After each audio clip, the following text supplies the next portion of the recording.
There we go. That's Metamorphy.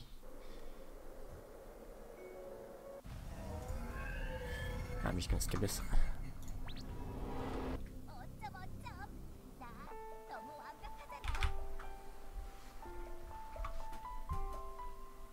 So pretty, so pretty. This is like the best design out of all of them, by far.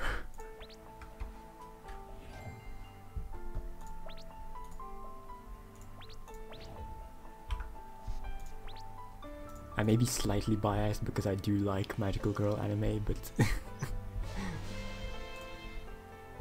it just looks so good.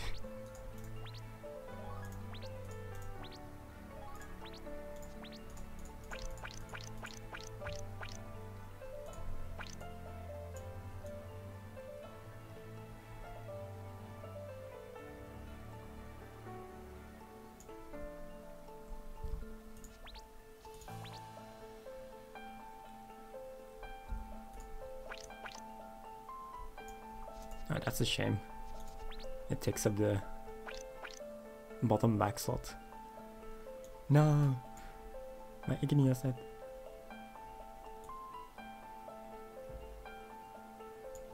Oh well, I'm just gonna be trying out stuff anyway. Let's see, I know what the 4 skills are, but let me actually equip them.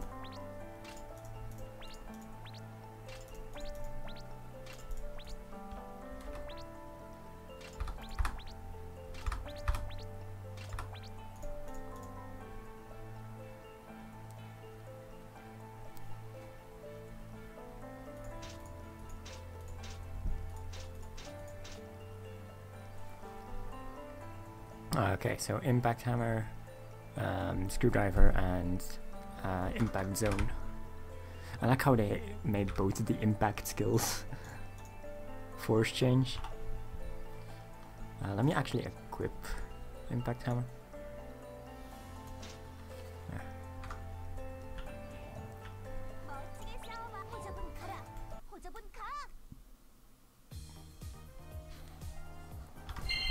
Okay, let's see.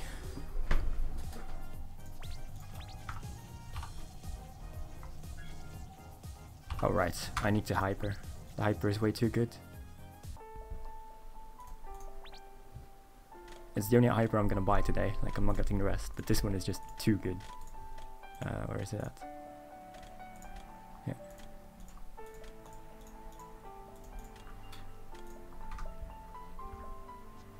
Oh, I didn't actually send it to myself. No, I did. There.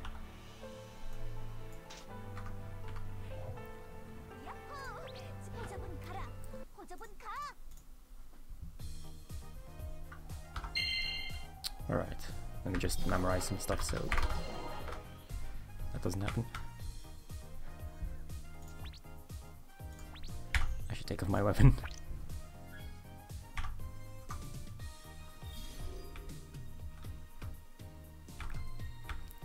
Okay, so screwdriver mod is only usable in the air, and I'm pretty sure it does more damage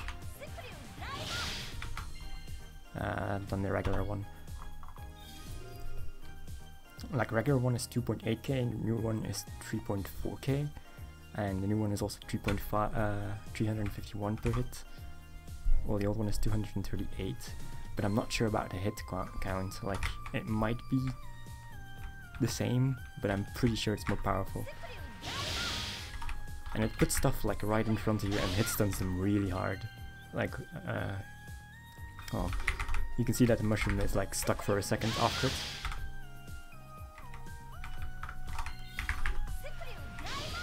No. Please, I'm not even wearing my weapon.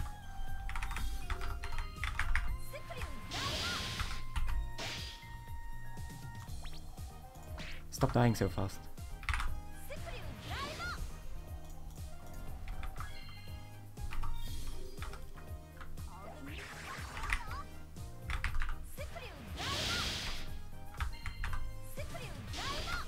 Yeah, okay. Hold on, it's minus. I know that. Let me go over this passive first while I'm here. This one.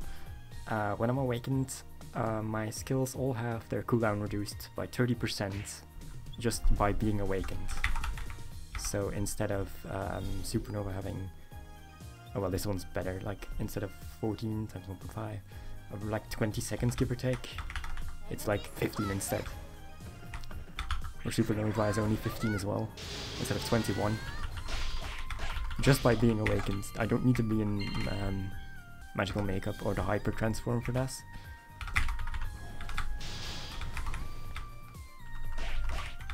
So that's really good, because her cooldowns were a massive issue before, even with time haste.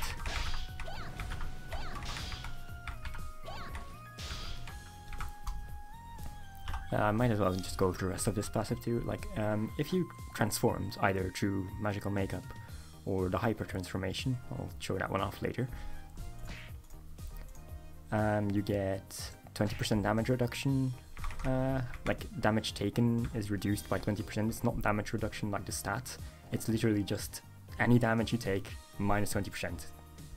That's it. Which is like really good. Makes her way tankier. Also, when transformed, you get all your special actives are boosted by 10% damage, and your max MP increases by 100. And when you're awakened, magical makeup only costs 75 MP, I think? Yeah, 75 MP instead of the 150 it normally costs. So that's also really nice. Especially considering it gives you 100 extra MP, so like you basically make up for the difference by 25 MP.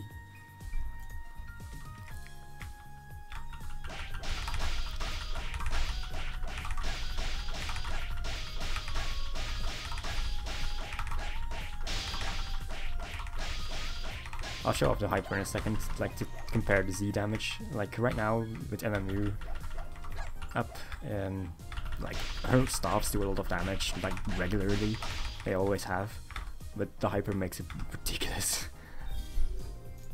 Anyway, let me go to a monkey first. For force around Molt. I still say force because I'm used to that from being on KR. Like force change instead of force mob. Hello, freeze in space. Also, hello, Jamal. Well, I've just started streaming, so I haven't really gotten that far, but Metamorphy is like really good. I know that already, just by looking at the skills and stuff during the day while I couldn't play. The short name for Metamorphy, people just say Meta. That's the easiest.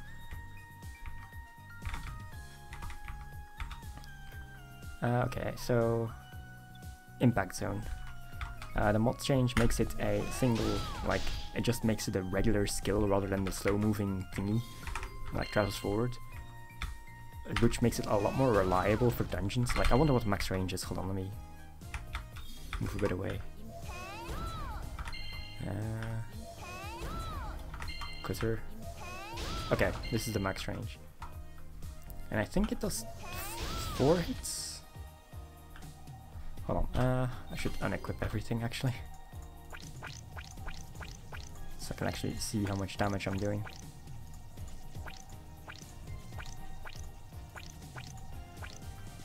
Okay, this is better.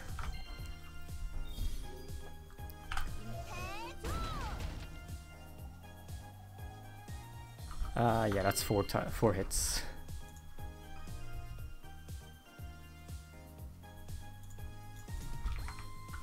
So at how much percent? At 2.5k, that's yeah, that's 10k% damage on any target, like in range, which is decent. It's not like super amazing, but it's really good. Like, even with heavy, it makes it 14k%, which is really good. It's not like the better than regular Impact Zone on like bosses that are big enough, or like bosses that you can get against walls, because you can hit them more than like 6-7 times and actually out damage this new force changed Impact Zone. Like, hold on, let me move the monkey closer to the wall.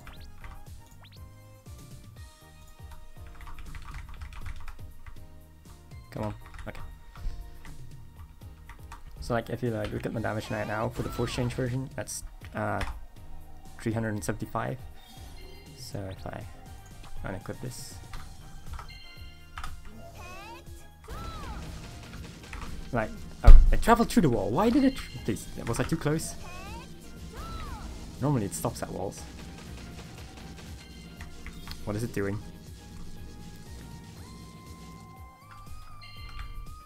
Maybe they changed it to move through walls since this update to make the force change version better, but this is weird. Normally it stops at walls. Okay, hello. I'm gonna have to try that out in dungeons later. Maybe it's just like a weird training room bug, which does happen sometimes. Like, I know a bunch of skills that like fuck up in the training room sometimes. Maybe this is one of them now. But normally it's supposed to stop at walls, the regular impact zone. But yeah, if they made it so it never stopped at walls anymore, then the force change version is straight up better. Since it needs a wall, the regular one, to actually do damage. Or a big enough target, like if you're up against Bone Dragon, you use the normal one, obviously. Instead of the force change one. Also, I need to switch these. Yeah. That's better. Actually, no, hold on. Yeah.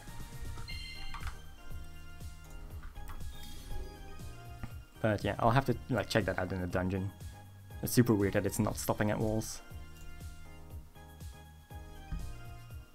Hello, Jeremiah. No, well, I do sort of know the passive skills for Bloody Queen, but they're like more PvP based. They're not that great. Like, I can't remember them from the top of my head right now, but once I like read them in game again, like when I chop change her, I'll like know immediately what they do again. Alright, so Impact Hammer just is an AoE around you with a bit more range. Like, if I can get... Oh, whoops, wrong skill. But yeah, this is the range. Like, if I put a monkey behind, about here. Okay, that seems good enough. I should be able to hit both here. Yeah. So it's basically just a circular AoE that's about this size from this monkey to this monkey. Which isn't that great, it's still a pretty poor 100 MP skill. Well, it's not poor, it does a good amount of damage, but she has better skills. Way better skills. Like, this is 1.9k, and then you have Air Stunner, which is 3.2k, and has a regenerating for 0 cooldown, so I don't know why you wouldn't use that instead. This is a way better skill.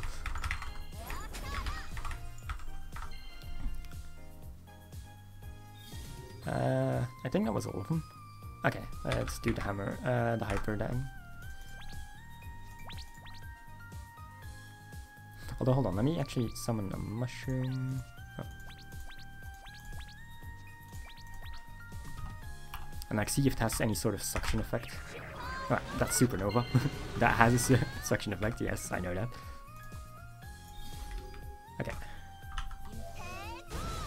No, okay, it doesn't have a suction effect. Sad, but can't have all of it. Oh, I didn't show the commands yet, right. If you're wondering why I'm so slow right now, it's because I have nothing equipped. Although I actually feel slower than I should be. Is my passive fucking up again? Like, I know this one can sometimes, which one is it? This one can sometimes really mess up and like lower your speed.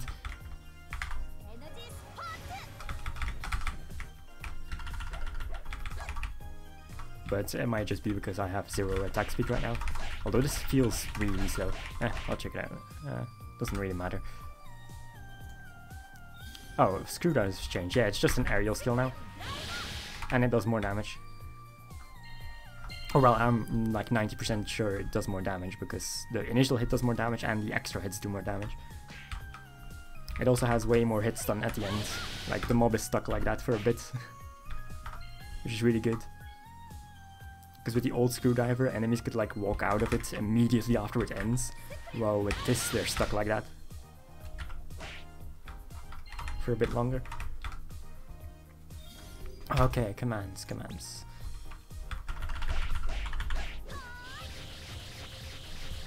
Just a multi-hit grab thingy.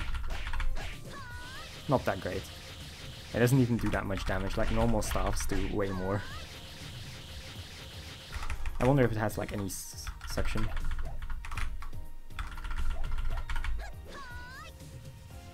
Move closer. Okay, yeah, it's not that good.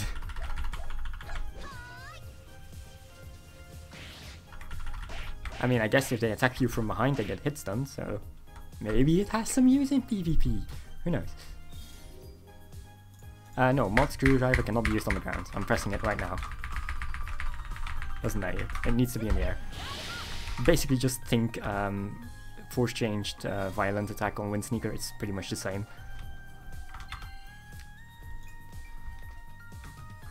Okay, what was the other command again? No, it's not this. Oh yeah, this one. Right. This is basically just screwdriver in command form. So you'd have regular screwdriver and force change screwdriver. Why not? Like it even pulls behind. Like if I do this. No wait, hold on. No, that was too far away, and I jumped too. There, and now it's in front of me. That's actually pretty good. That's a really good command, actually. I like that one. It's just screwdriver in command form, but it's good, okay?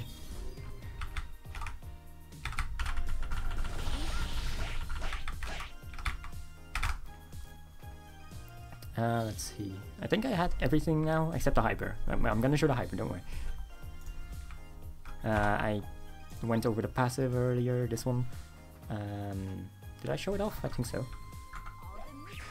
Yeah, so like in Awakening, all the cooldowns are like reduced by 30%. So you can see everything is way lower on cooldown. And Magical Makeup costs less MP, way less MP, and gives you 100 extra, so that's good. And then the Hyper. I kind of wonder, like, the Hyper is affected by most of the passives that affect Magical Makeup. So I'm wondering, like, I'm Awakened right now. If I use the Hyper, is it gonna cost 150 MP? No, darn it. That's the one thing it is not affected by. Okay, good to know. So pretty. Real magical girl.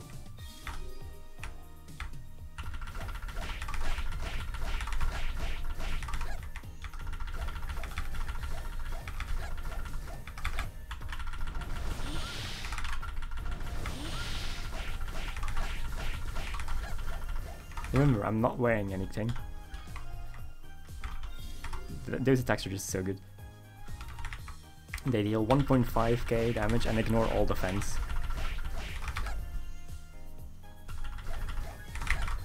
And they proc on every staff attack, so I think...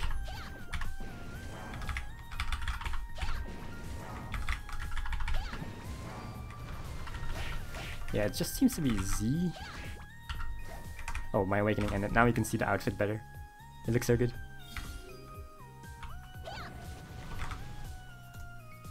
Oh, darn it, it just ran out.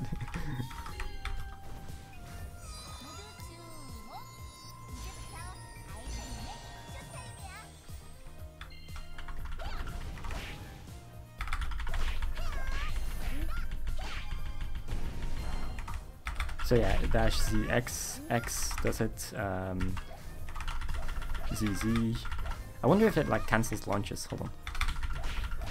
No, it doesn't, okay. Wait, but you can catch with it. Like super easily even. That's actually nice.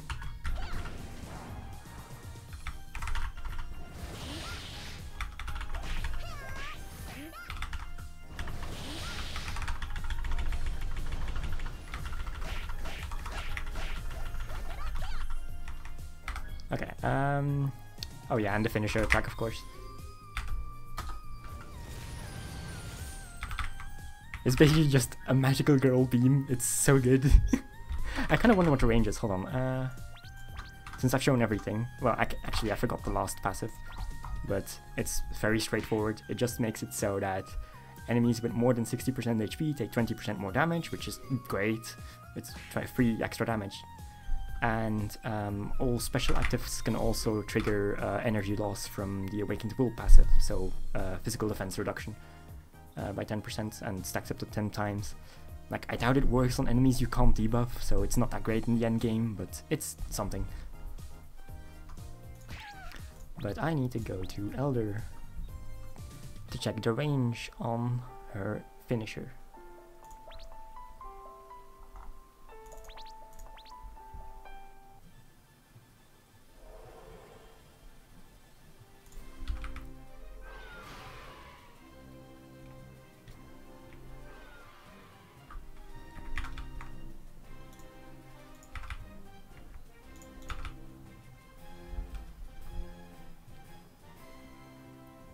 Like, I wonder if it's like more regular size because it's a finisher and it only does like 20% damage. It's not like, it's not hyper tier damage. Well, it is, but most of the damage comes from the buff. Like, an insane amount comes from the buff. Oh, I have to wait this long for the...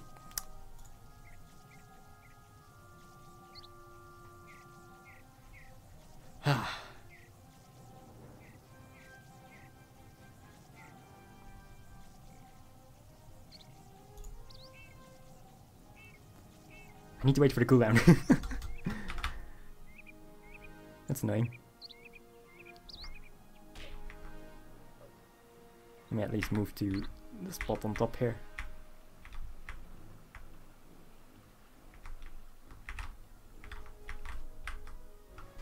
Alright, 90 seconds. Oh boy.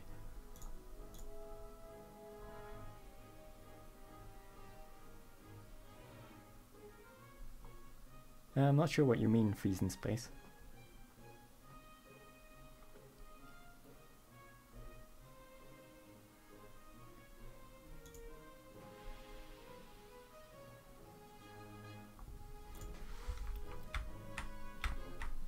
I wonder how far down it goes. Okay, no, it stops in midair. It's not like violent attack where it just keeps traveling. I guess that would have been too broken. Too bad. Does it have like a downward hitbox? Yeah, okay, good.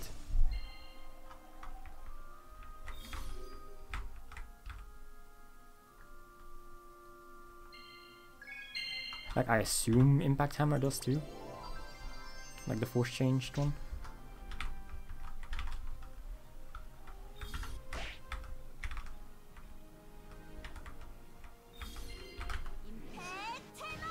Ah. Well, it's not large enough to reach down there, so it's not that great.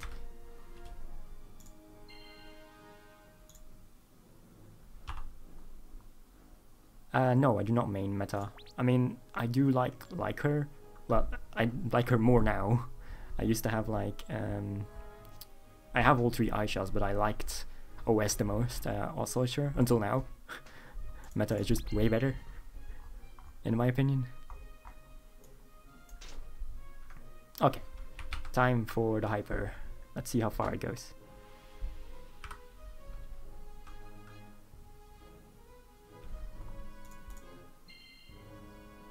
Oh, you meant it. He thought the beam was force impact zone. Nah. Okay, let's see. Oh, wow, okay, it's infinite. Huh, I didn't expect that. Like, I know it's like a hyperactive, but it's like the end of transformation and it only does like 20% and it's not the main part of the skill. So I was like half thinking it would like stop around here or something, but it actually travels off screen, so I'm assuming it's like near infinite, like Void Princess is her hyperactive. But yeah, that's good. Although that's not the main use of the hyperactive at all, and it's mostly just gonna be used for bossing or like clearing mobs. Just with regular staff attacks. So I'm first going to go to the other characters I have listed, and then I'm gonna come back here and finish this quest. I'm like halfway through it, so I have more attack power, and then maybe do some arena dungeons with her. But right now I am going to switch over to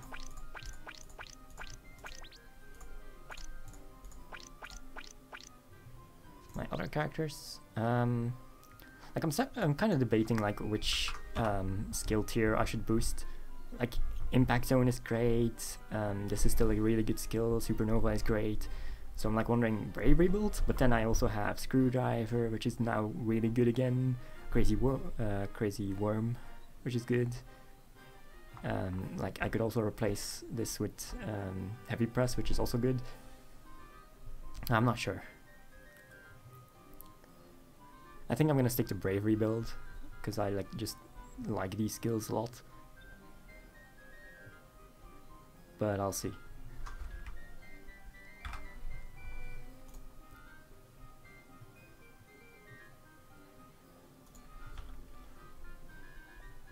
So now I am going to do Bloody Queen.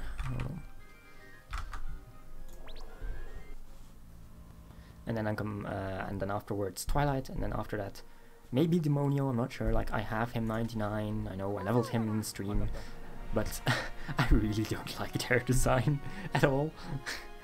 I mean, I never really liked Diablo and Demonio's design. Like their skills are fine, they're pretty fun to play, but their designs, I just don't like them.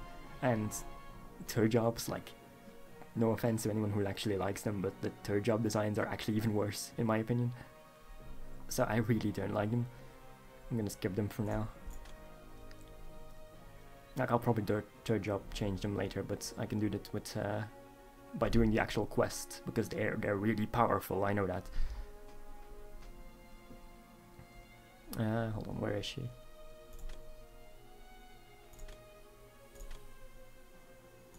Oh, she's back here.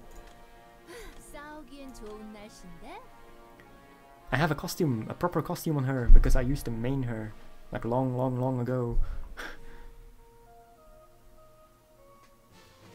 Like back during when heroics weren't a thing yet.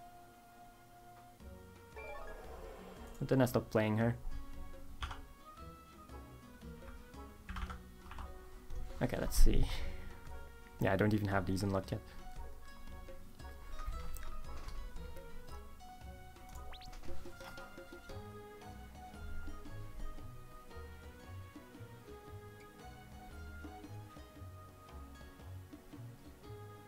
Though I do like her third job. Like, not the design is way too simple. Like, it's just Crimson Avenger, but with a red sleeve on her arm. Or maybe it's like a blood-infused, like, creepy arm.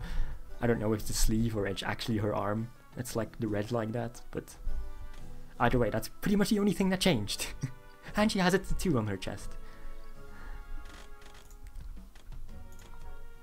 But like, the skill-wise, I really like it. So I'll probably like play her a bit more again.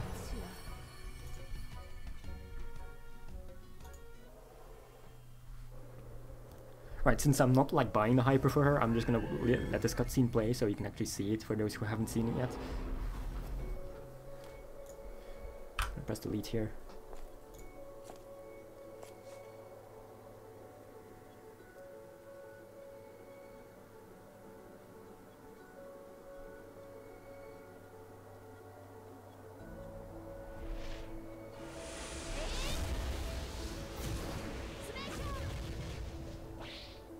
Alright, that was the old hyper.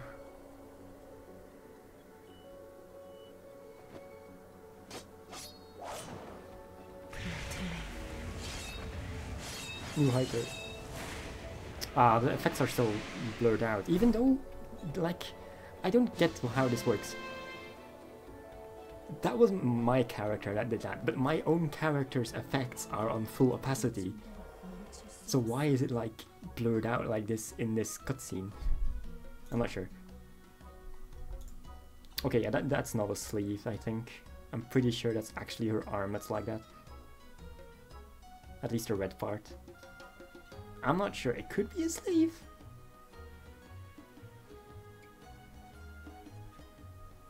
But yeah, anyway, the rest of her design is pretty much the same. Like, she stripped a bit more. Yay.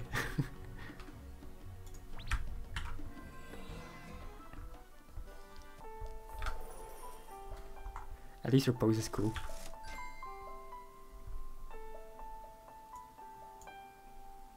And they changed her face again. She's even more dead inside now. She already had a blank stare. They somehow made it even worse. I mean, better. Worse, better. Like, they made it even blanker and deader inside, which is better. Yeah, okay. Oh, I need to grab my stuff from the mailbox. Oh, I sold something. I haven't been on Gaia in forever. Let alone on her. Alright, so Ejection Buster, Brandish Breaker, and Butt Cutter.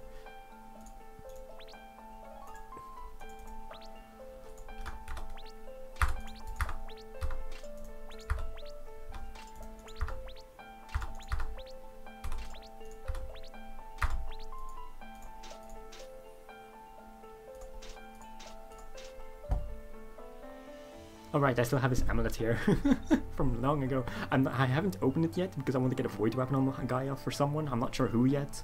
Maybe her. But I'm like debating who to give it to. Who I want to like put time into on Gaia. Since I mostly play solos. But I have like a lot of characters on Gaia too. And I want to give it to them before I open it. Oh well, give it to them and then farm void and then open it.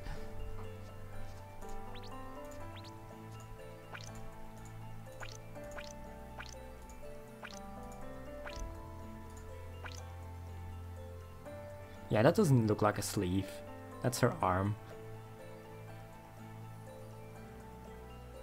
Although, I mean, even her, like, bra and her clothes look like they're, like, painted onto her skin. Some clothes in Elsword really don't look like clothes and are more like tattoos engraved on the character skin. This is one of those where I'm not sure which of the two it is.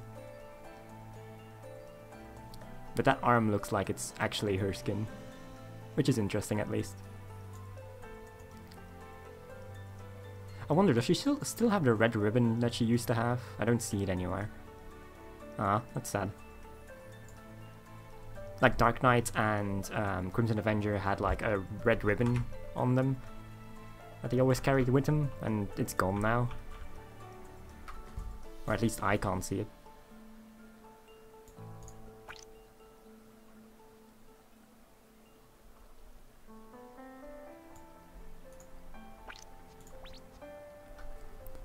Okay, let's take everything off.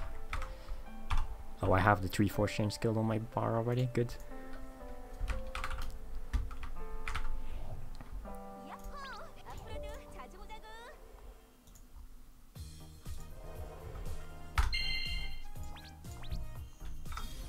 Right, okay, let me start with commands this time. They're the easiest stuff.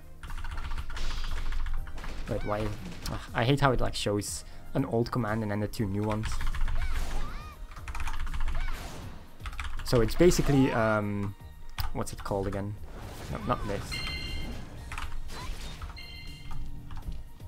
Which skill was it again that acts like this?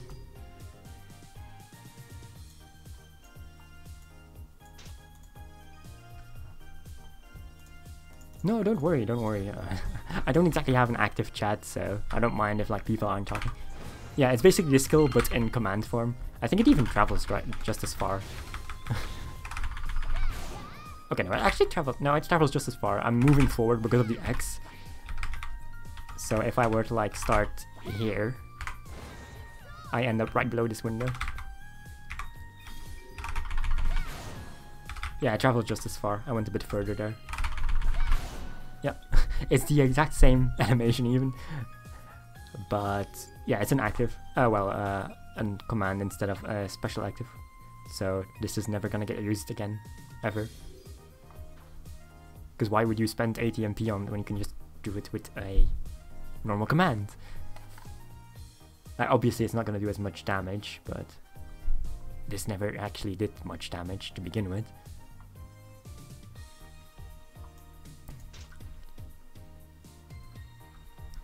Okay, what was the other one? Dash jump XC. Oh right, it's that super quick derp dive. Like, look at how fast this is. I wouldn't like doubt if this is like the fastest derp dive in the game right now. It's just so fast.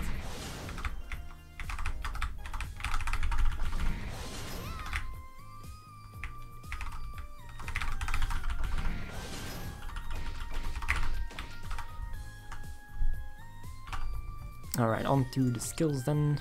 Let me go over the passives first, I guess. Hold on. I know this is like, when I use a blood hit attack, when I consume HP to trigger blood hit on any skill, like damage taken is reduced by 30%. Like your damage reduction stat is increased by 30%. I wonder for how long.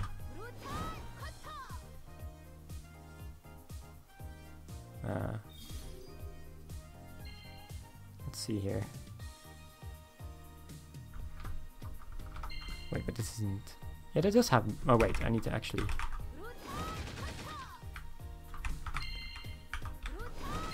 I know if I cast like a blood hit skill 5 times, I get a shield around me, which reduces the damage of 1 hit.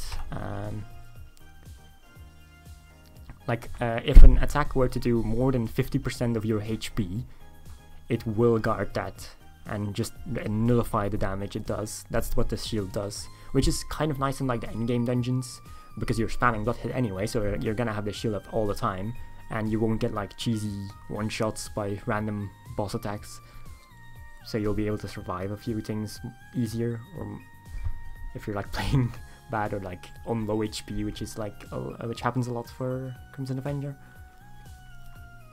But yeah, it's like 50% of max HP, not current HP, it's max HP. So something needs to do 50% of your max HP or more, and it will nullify all that damage once, and then you need to regenerate the shield again. And you get that shield by just using 5 blood hit skills.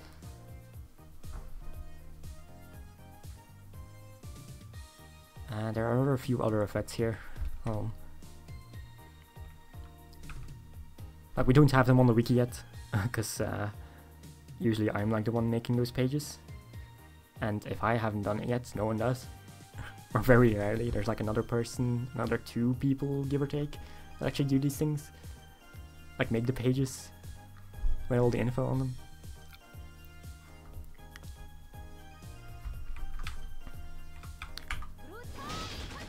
It doesn't seem to like... Oh wait, it does give a buff, but it only lasts 3 seconds. Okay, that's what it is. Okay, yeah, okay, I see now. Like if you cast a blood hit skill, you get a 3-second buff that increases your damage reduction stat by 30%. So that's basically just for PvP. I don't see how that's that useful for PvE. Damage reduction stat doesn't do much in PvE anyway. But yeah, it's only like 3 seconds, so I don't think... Are there actives with blood hit? Okay, yeah, there are. Like, that's the easiest way to get that. So if someone like jumps out of your combo right after you used an active and they hit you right after, like catch you again, you'll have that like a thing. Or like if you miss and they hit you, then you'll have some damage reduction. And actives will also like make it super easy to trigger the shield. If someone tries to nuke you with like a one-hit skill, like say an Aura that's using Falling Dragon on you to just one-shot you, it will nullify that damage most likely, since I'm pretty sure that does over 50% of HP, like on a good geared Aura. There's a few other skills like that. It needs to be one hit, so if it's like multi-hits, it won't absorb it, unfortunately. That'd be a bit too good, I guess.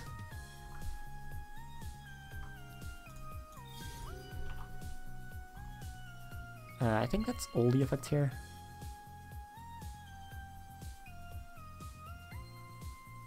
Yeah, that's all of it.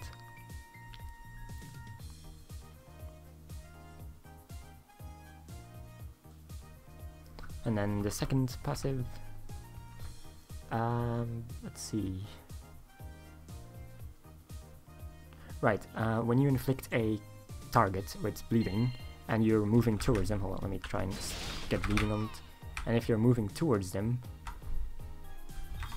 you get 10%, like you get a this buff, this 2-second buff. Hold on, let me bleed them again. Like you're moving away, and it goes away, and you go towards them. It's gone again. Bleeding doesn't last long enough to demonstrate this. Okay, I think I can just, yeah, okay, I can just turn away, and it's going away the buff. And when I look at it again, it reappears again. So as long as you're moving in the direction of a bleeding target, their movement speed is increased by 10%. Which is basically going to be all the time, because she stacks bleeding like crazy. I kind of wonder if it works on the bleeding caused by this. No, it needs to be normal bleeding. It doesn't work on Botfall's effect. Like you could just see the bleeding stack. This one stack, this is not normal bleeding, this is the Botfall's healing bleeding. And I don't get the buff. So it's only regular healing.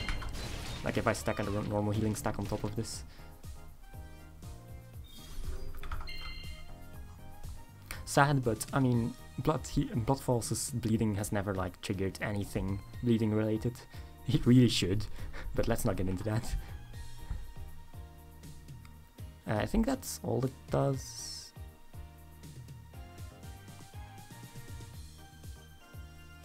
Oh right, certain skills like Dread Weapon, this one, and Bloodfalls reduce an enemy's damage reduction stat to 0. Just it nullifies damage reduction entirely for 3 seconds. So I'm not sure how much use that is in PvE, but it's really good in PvE. In PvP, I mean. It's really good there. But I'm not sure how useful that is in PvE. Like, do monsters even have damage reduction?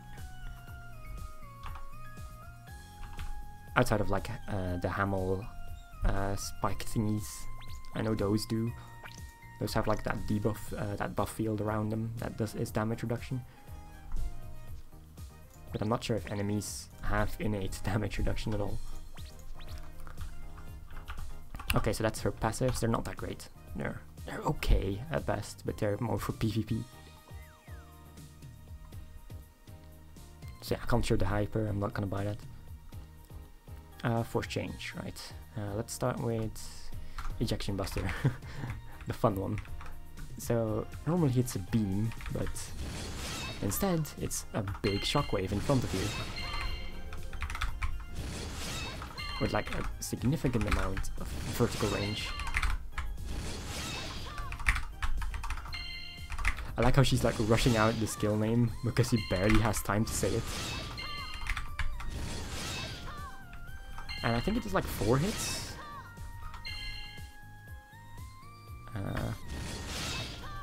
Can I not crit? Please. I don't even have... Oh wait, I do have crit. There.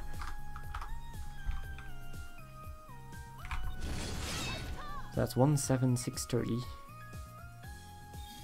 But I do... Wait, that's... How much hits is that? There's a lot of hits overlapping.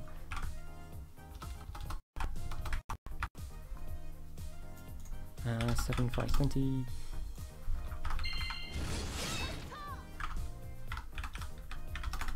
Okay, yeah, no, it's 4 hits.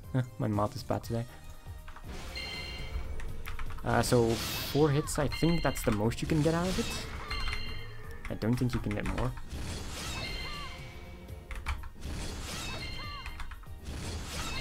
Maybe if I'm closer. No, you get less hits then. Yeah, it's 4 hits, which is like 6k% damage. Yeah, that's Ejection Buster. I mean, it's better than damage, I think. Let me check the normal version for a second. The normal version is 4.7. Oh, I'll just go to LWiki. It's gonna be easier on me. LWiki ejection buster.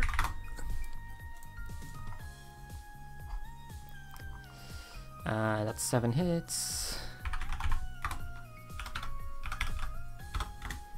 So regular ejection buster is 3.3k%.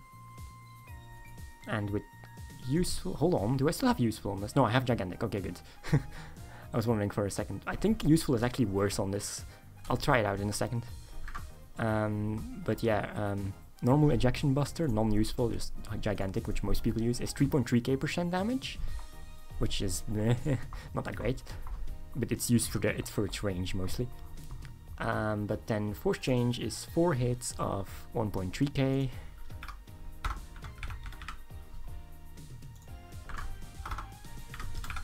Which is 5.2k%, which is like way more damage. It's 2k% more. So it's good for bosses for sure. Like if you're, it's kind of like with question kick.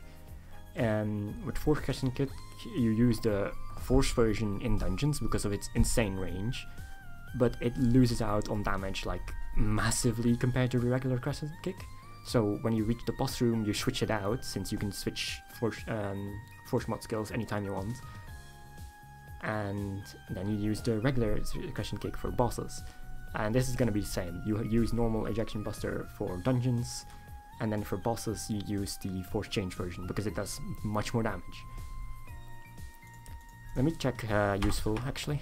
Do I have any of those things on me? Yeah, I do. I just want to see like how many hits this is. Oh, the damage actually goes up still. Okay, that's good to know. It's like very slightly higher.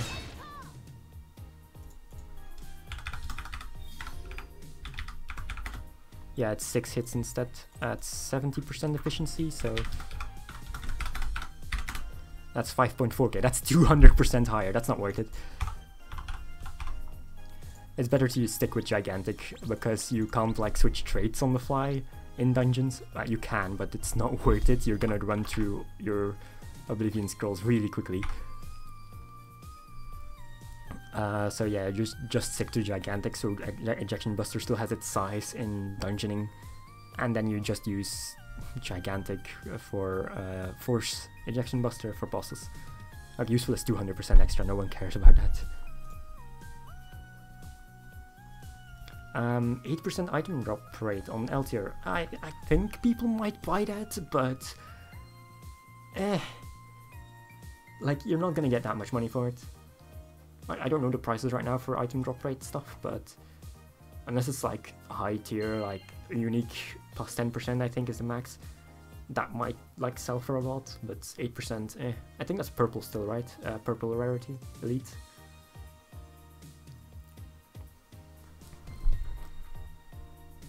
So yeah, that won't sell for that much.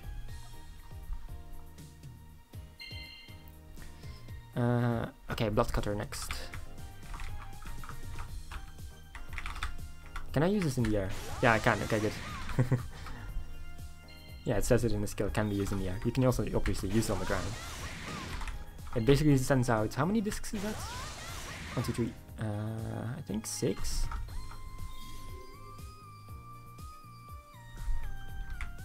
I think that's 6 blades. It looks like 6 blades. But yeah, obviously it's gonna be best up close, where everything goes through an enemy.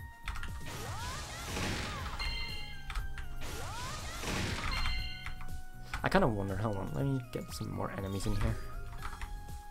Like with skills like that penetrate so fast, the first thing I need to wonder is, does it do splash damage? I don't think so. No, it doesn't. There'd be much more damage values if it did. Hey, these things need to be tested.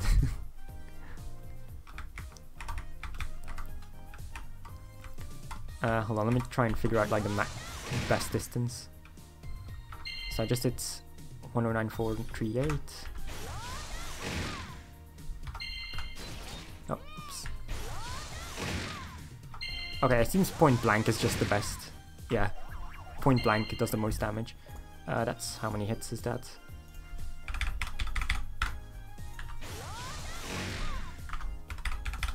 $15 hits, which means it does 6.1k% damage. How much is a regular one? Time to go to wiki again. I think a regular bolt cutter is like 8k? Maybe? Oh wait, no, it's only 5.3k. Huh! Okay, so this is flat out better. Because it has way more range and up close, which is what you have to do to get most damage out of regular belt cutter anyway. Be like super close to an enemy, because the blade like appears slightly behind you and it needs to start hitting immediately to get all its hits in. So the same applies here. You just use it up close to get most damage in, but this one penetrates enemies and like has way more vertical range. Granted, all of the blades need to hit an enemy to get that damage, so if I like put some more enemies back here.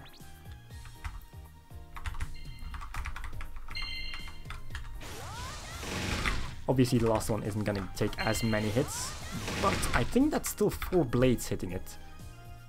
1, 2, 3, 4, and then the 2 up here aren't. So that's still really good.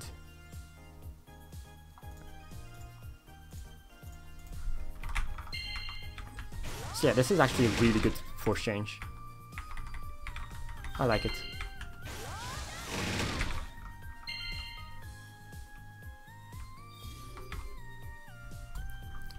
And then there's Brandish Breaker. Oh, I have some event quests ready. I mean, I can guess which one. Right, Brandish Breaker, where are you? Here. Let's see, what are the differences? You can't hold it to like use MP, HP. It like just stops. Like that's all you can do. You can't hold it anymore. For Force Brandish Breaker. But instead it does more damage, I think, like more initial damage, well, basic damage. Yeah, slightly more, like about 140% extra on the base attack. And it increases in damage the lower your HP is. Like regular one does that too, and you can consume your HP to bring it down like that. But I wonder if this does more damage, like in terms of hit count. How many hits is that?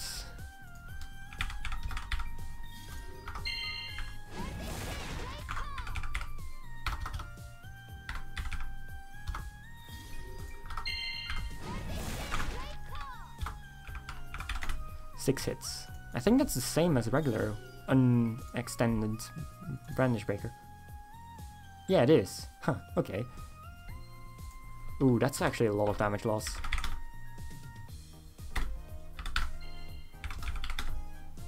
Yeah, it goes from regular is 8.7k% fully extended, and this one is only 6.9k.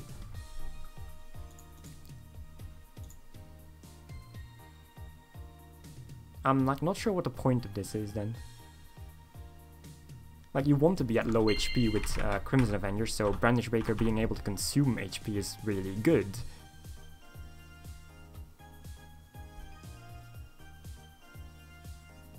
Especially considering it's a Gale skill, so you're gonna be healing, but you want to be at low HP, so you want to consume more HP. And that also helps with its effect. Like the lower on HP you are, the more damage it does. And you can like lower yourself with Brandish Breaker to get the bonus from the being on low HP, which the Force Change one doesn't do. Force Change still does more damage at low HP, but you need to already be at low HP to get the bonus. So yeah, this one's very questionable. I guess this is more for PvP, where you might not want to kill yourself with your own skills. And like the lower you get, the more damage it'll do eventually. But yeah, for PvE it's not good at all.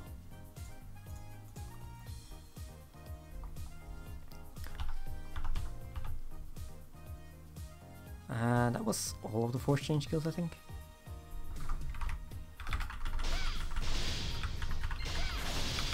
Okay, yeah, it doesn't pierce.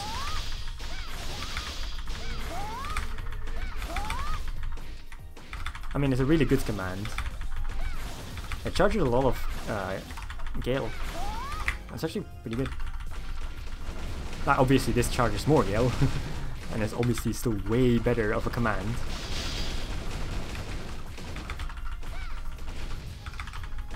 It doesn't mean this is bad. This is like a pretty decent option to use. And of course, a derp dive. But is this Gale? Yeah, okay, it is. So it uses Gale.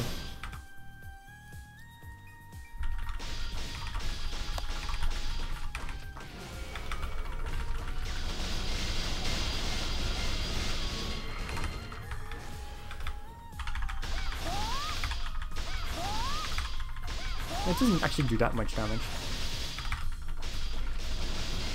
Yeah, this still does more damage.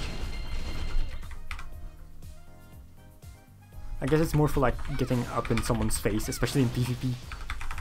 Which is the same for this, to get up in someone's face. Let's see. For like skill distribution, I'm probably gonna go back to strength build, like as good as Bloodfalls is. Simply because like Shade, Bloodcutter, Ejection Buster, both normal and force. And which other ones was it again? Oh well, Spiral Blast of course, which is still really good. Are all like really good strength skills.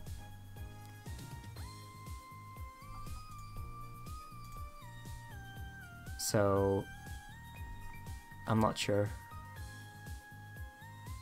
I need to put Shade Illusion back in my skill bar, but I don't have the passive for it yet, so there's no point yet. Oh, whoops, I just hit my pop filter.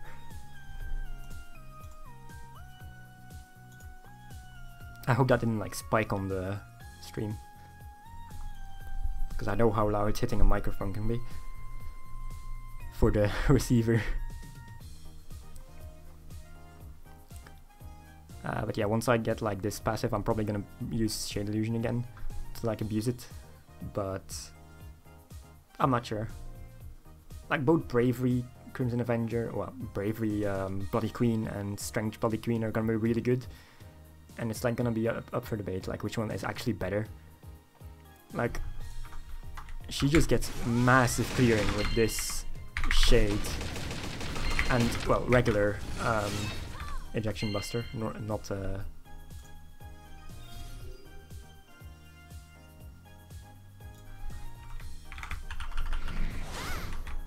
like regular Ejection Buster, Shade, Bloodcutter, Force Mod are like really good clearing skills, so a Strength Crimson Avenger is gonna be pretty fast in dungeons.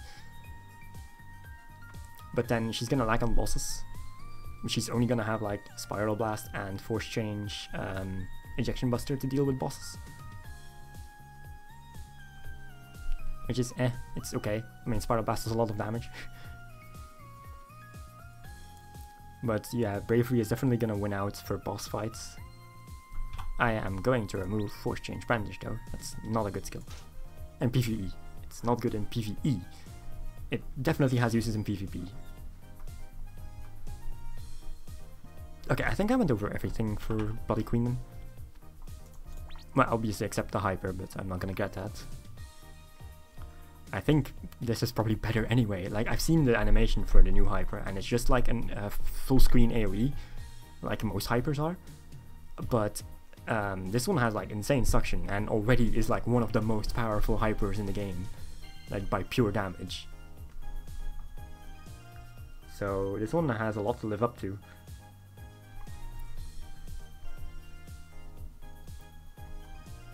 Now, obviously, the best damaging Hypers in the game are the Summoning Hypers and Dimension, which is, well, Metamorphy's Hyper, because they let you do other stuff during the Hyper and you just do more damage during it. It's Transformation and Summoning Hypers. But, like, out of, like, just the regular skill Hypers, Fate Smash was one of the best ones. So, I'm really curious if this is better. I doubt it, actually. Oh well. I'm going to move to Twilight. Night Watcher.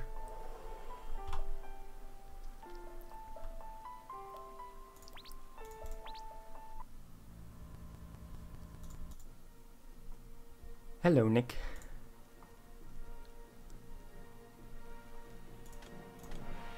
Where is she? All the way back here. I haven't played her in forever. I mean, I haven't touched my roses in forever either, if you, like, couldn't tell. So I picked two of my roses, like Optimus and Freya, the one that got their job change this week, to level 299 with the Returnee event. Because yeah, these two are 99 already, and I don't really like Black Massacre that much. I mean, I've literally never played Optimus. I just have a level 70 Optimus because of a jump event, and I've never logged onto her. Aside from like grabbing items from her or something from the event back then, but that's it.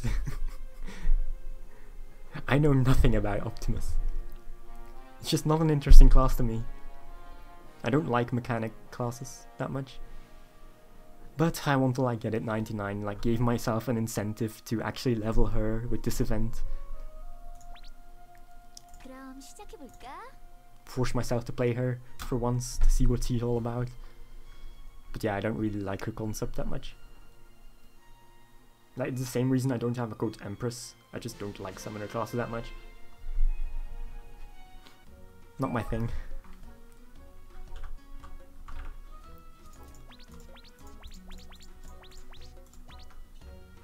I don't even know what the force change skills are for this. This is like the one I've researched the least.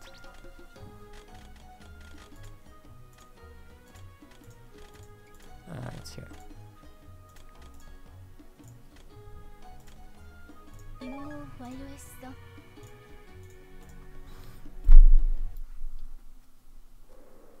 I can't show off Mad Paradox. I don't have him 99, he's 91 still. And I couldn't use him for the Returnee event. Because I had logged into him after the 28th December, unfortunately. Hold on, before I forget.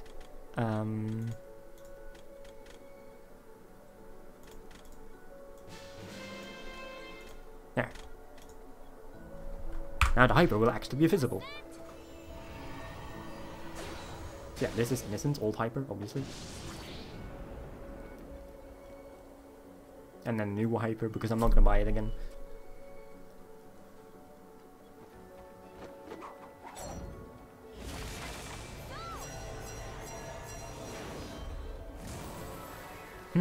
I think it glitched out. There's supposed to be trees appearing, but only the shadows appeared. Like the light spirits, those are the only ones that appeared. There's supposed to be trees spawning, so that was funny. I even turned up the effects just to show it. Ha! Oh hey, she gets another derb dive. She already has two. One. She has one. Wait. It even looks the same. Like, I know the other command is new, but isn't that just the exact same derb dive she already has? I'm pretty sure it is.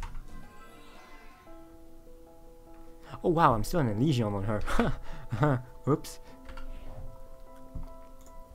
Just to give you an idea of how long I haven't logged onto her.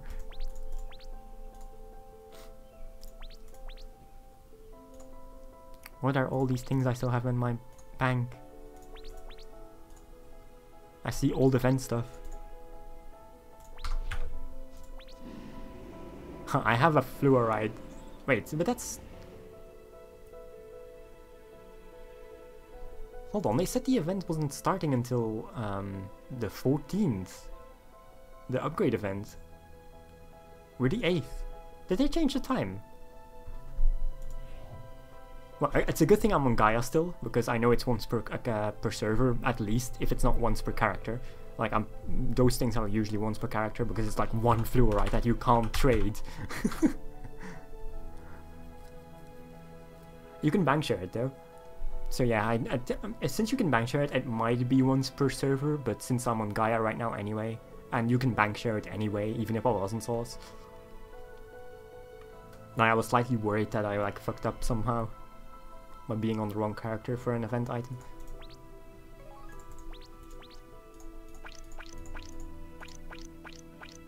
Oh god, they really didn't do the coat that well on the model.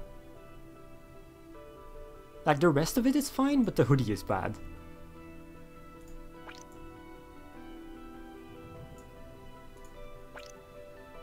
Like, the hoodie isn't really not modeled that great. I could have done this much better.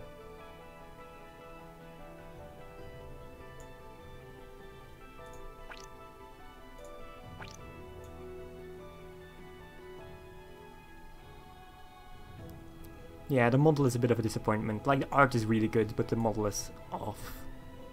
Especially the hoodie. Also, she's not holding Eldrasil. Erendil, rather.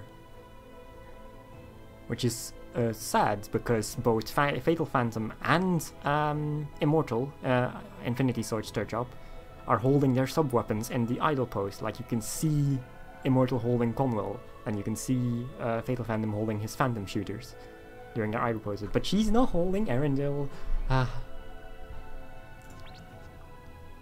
Feels bad. Gliding Strike, okay. Fungus. Oh, in before they changed it back to the old trapping arrow. I wouldn't put it past Cog. I really wouldn't.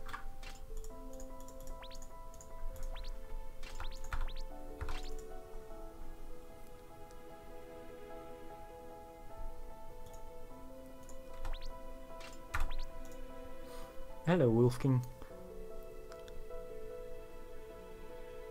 Yeah, Diabolic Esper really wasn't that great in PvE, but like from what I've read about the passives, just being in Awakening is like a 50% damage bonus and a 30% crit damage bonus. And it's probably one of those final crit damage bonus that's like after everything else. Just like Innocence and Armor Taumaturge's crit damage, which is really good. But yeah, he needed that. He needed that so bad. And Stardust Shower is a clearer now. It's basically, how would I put it? It's basically carpet bombing. That's what Stardust Shower is now. Like, I've seen that. Oh wow, I still have one of these. Oh my god. How long ago is this? I think this was from Transcendence update. Ah, that's almost, isn't that almost a year ago? More, it's probably more than a year ago. But I somehow still have that. That's impressive.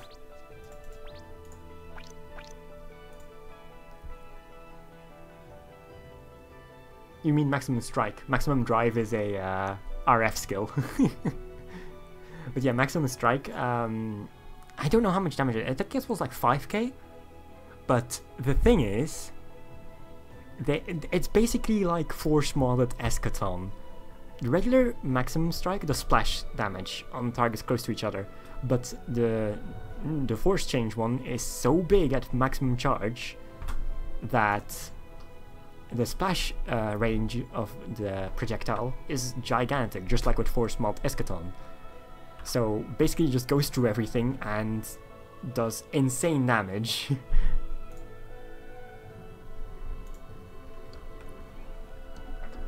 Because it's splash damage, and splash damage is broken in this game.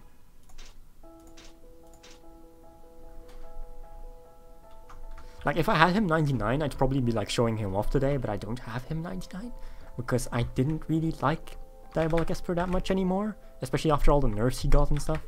Like, I really liked him back when Maximum Strike was fun to use, and now that it's back to being fun to use, I really want to play him again, but I don't have him 99.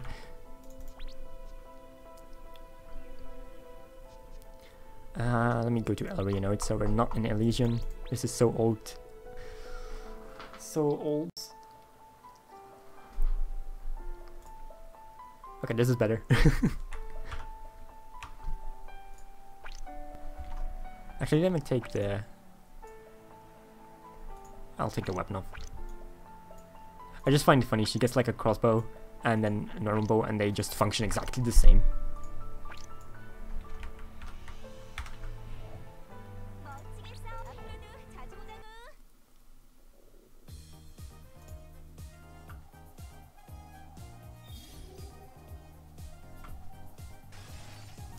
You, Wolfgang, just hold on.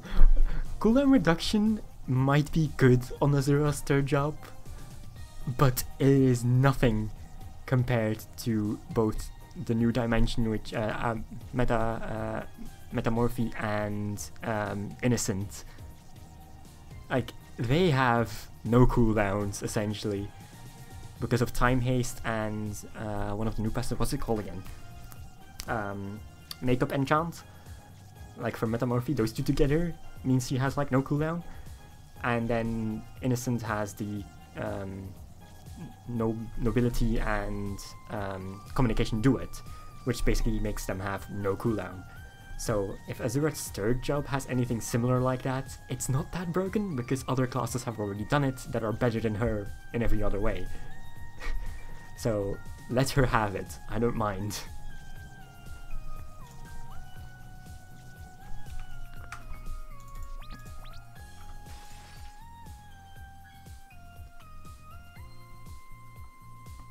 Oh, freezing space. I actually really like the fact that they did that for Diabolic Esper. Like, I didn't really like his design at first, but like reading of the story and seeing, especially his hyperactive, is amazing. Well, design-wise, it's probably not that great for damage. It's basically Paranoia version 2, but the design is fantastic. But the design for himself, for Mad Paradox himself, is genius, honestly. Because there was not much they could really do still with Diabolic Esper's design. It was already pretty final, like he had a skin-tight bodysuit with dark eyes and shark teeth well, from Transcendence onwards, at least. He didn't used to have those, but now he does. But yeah, there was really nowhere they could go from there.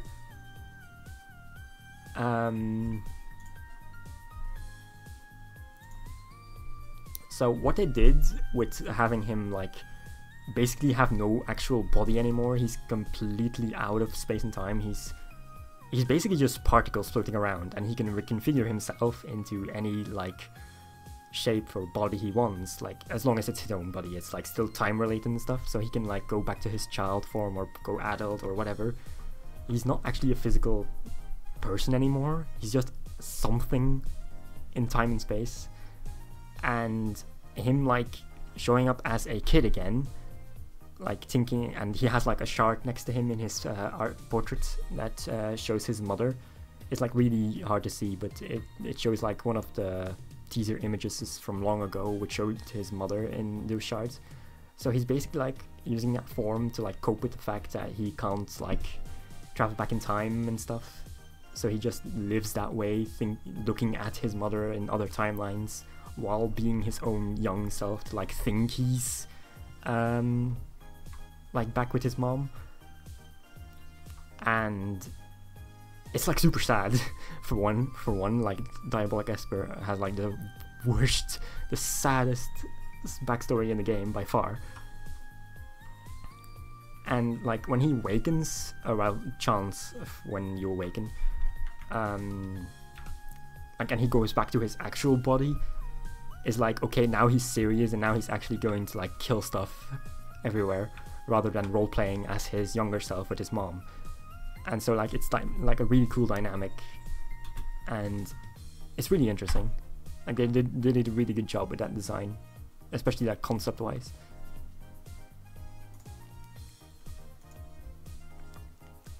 Do I even have... Yeah, okay, I have fungus on me. I've never even used the skill. I got 90... well, I was already 99 by the time they released this, so I never actually played after that. So I've actually never used it. I know it's decent, but... Okay, let's see. Let me show you the commands first. I've been talking about Mad Paradox for a while now. So, the new commands are... Oh, okay. But she okay, I was wondering for a second. She dashes too far forward and almost didn't hit him.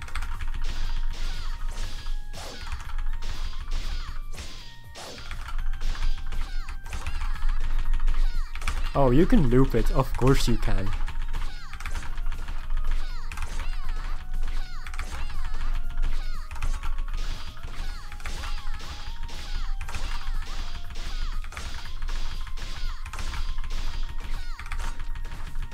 I don't think this is more damage than ZXXing. No, definitely not.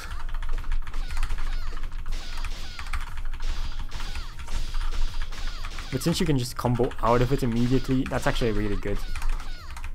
I like that command. That's decent. And then of course she gets a new derp dive, which is exactly the same as the one she already had. It's the same thing. It's what a waste of a command. She might as well not have this. Like, I argue this one is better anyway because it fires an arrow to like poke at someone, while this is just a slash and then she dives right down, which is not that good.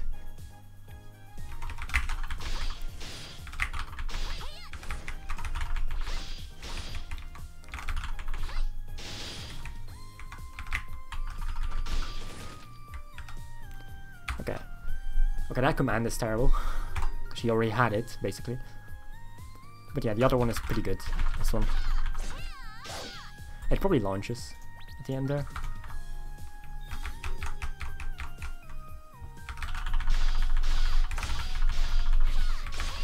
I wonder how much knockdown this has.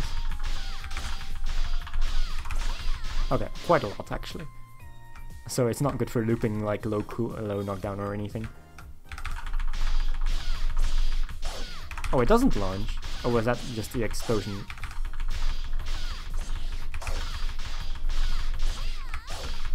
No, it actually doesn't launch at all. That's good.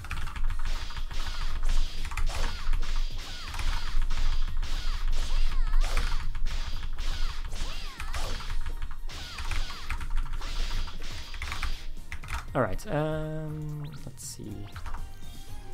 Push change skills. So, let's start with Call of Ruin. Well, I think I've seen this. Yeah, it's just around her instead of, like, dashing forward through it. Okay, now I'm wondering something. It's getting hit by this one and this one. Like, these two are hitting it. And I wonder... Okay, no. I was like thinking maybe like you could get hit it with more than two of them, but it seems to cap at 2.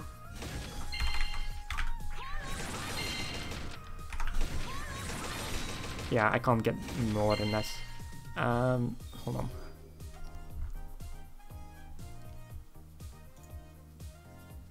Hello, Slyclan.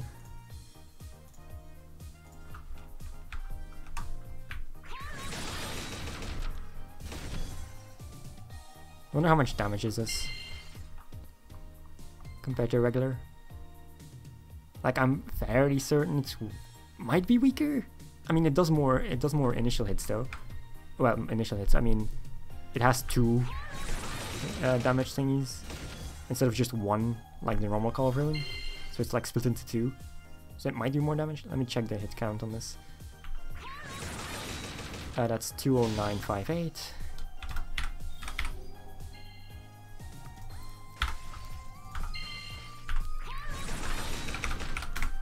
That's 14 hits. Okay, so that first part is only 1.1k%. That's terrible. And then that last part. That's just 2 hits, isn't it?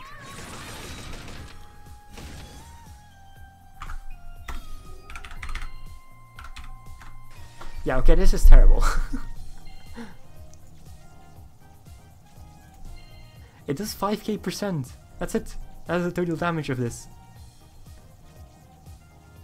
What? Maybe it needs more enemies. Like, I doubt it. I don't see anything in the description, but... Like 5k%, come on.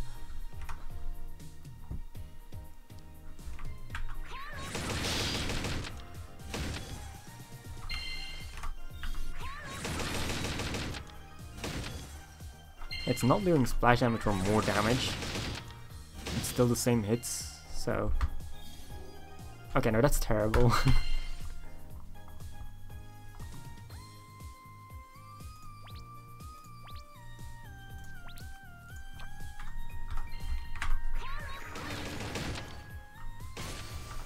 I'm pretty sure this does more damage still.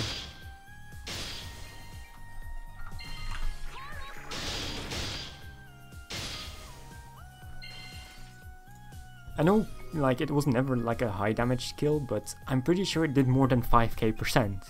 Let me check quickly. Call... Ruin.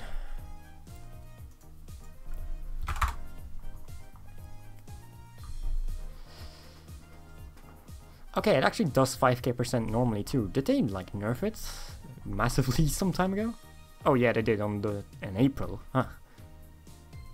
I mean, I haven't played Night Watcher in forever, literally, so I've been missing out on some nerfs, but... Okay, so Force is actually better. But it's only 5k% damage, that's still a trash 300 MP. What did they do to you, Call of Ruin? You didn't deserve this.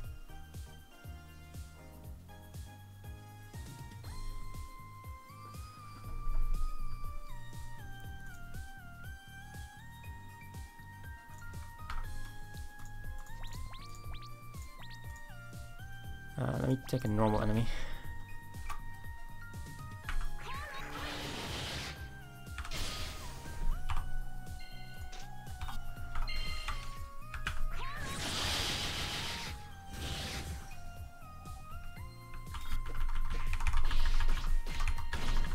Yeah, the force change version is better, but it's only 5.4k%. It's so bad. Like, okay, it has heavy, which pushes it to 7k, but that's still trash for 300 MP nowadays.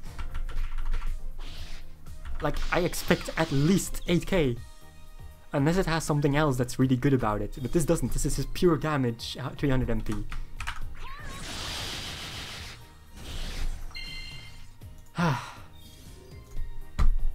You didn't deserve this.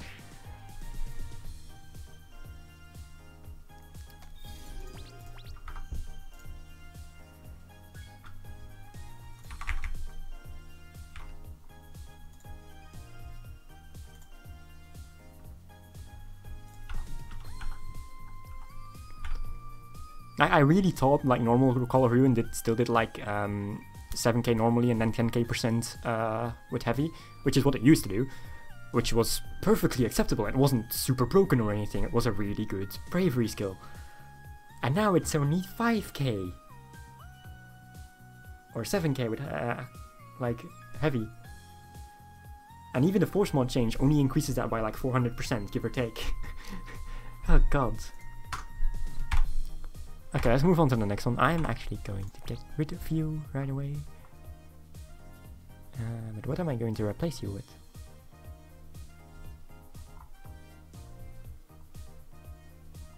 Let me see.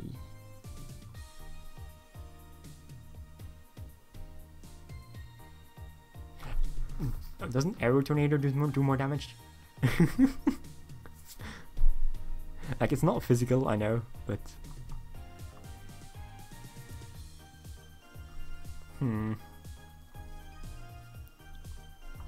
I don't even know what to replace it by. Actually doesn't have that many really good skills. I guess Perfect Storm is still good.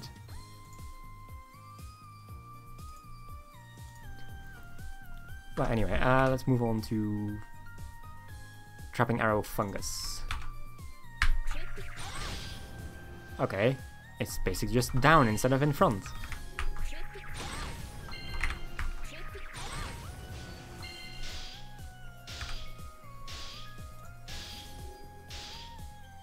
Oh, I haven't gone over her passive yet. I'll do that in a bit. Okay, seems to just be one hit to everything in this range. Like, it's not because it shows... Like, it shows 3 arrows, but it's just one hit. Like, even right above it. Yeah, it's just one hit and then the poison ticks start happening.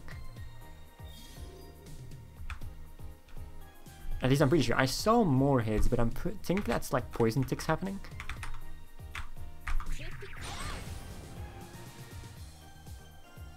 Although I'm not...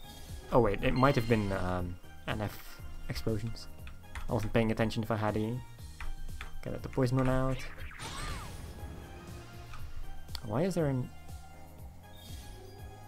Oh, I see. Okay, it has arrow damage, which is 144%, and all 3 arrows can do that damage, but the explosion only hits once, so that doesn't matter. It's like you lose out on maybe 280% if you miss, if you only hit with 1 arrow. It doesn't matter, the explosion hits everything in range anyway.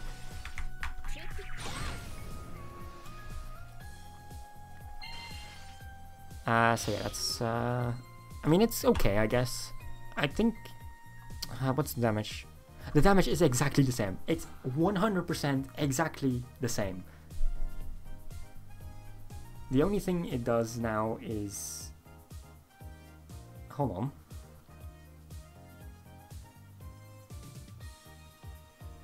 There's something extra in this tooltip. The poison field lasts for 10 seconds, like I get that.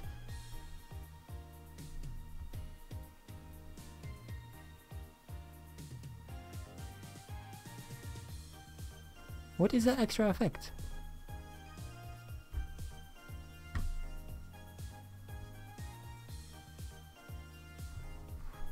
There's something about MP in there, like between, like you have the regular tooltip on the right, which has like 10 seconds continuous damage for its duration, and then right before like duration, which is like how to explain it? I can't hover over it, unfortunately. But then it puts something extra related to mana in between that, and I wonder what it is. I think it's... Is it mana gain? Like prevents gaining mana? I think it's that. Hold on, let me quickly... translate. I just need to like type it out. I'm pretty sure this is like...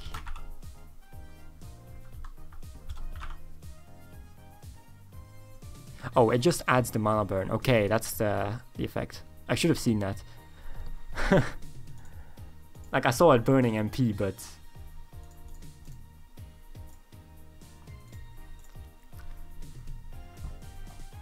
I thought it was something, some other thing that was doing that, or I forgot that regular doesn't do that.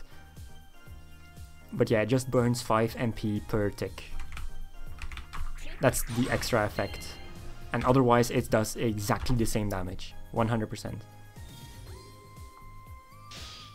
Although I think the poison field lasts less long on force.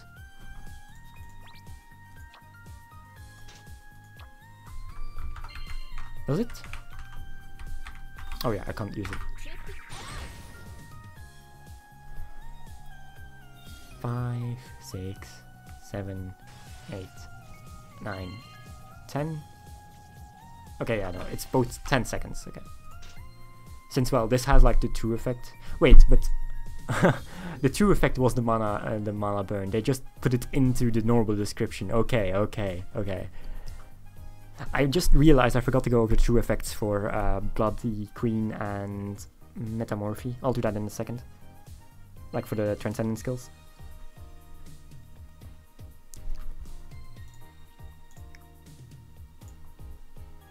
But yeah, this already burned MP by 5 per tick. By the true effect, it always had that, apparently. And the Force mod version just has it innate. But otherwise, it's exactly the same skill. The only difference is that you can use it in the air, and it goes down instead of forward. That's the difference, that's it. Nothing else. So it's like up to, do you want to hit enemies in front more, or do you want to hit enemies below you more? And I'll probably stick to the frontal one. Because it already has like a really good vertical range. Like, and horizontal, it really doesn't need that badly. Okay, gliding strike. Oh, okay, it just explodes in midair now.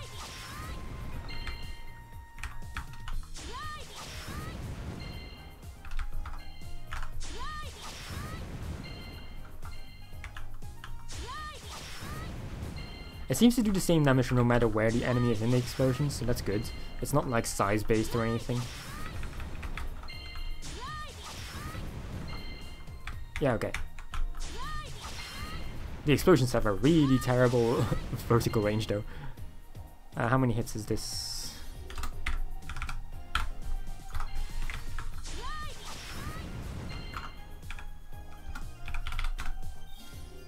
I didn't type that right.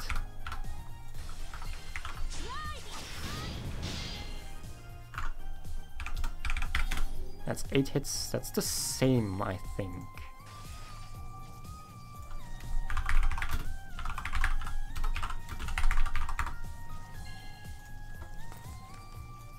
Yeah, it's 8 hits. It's the same.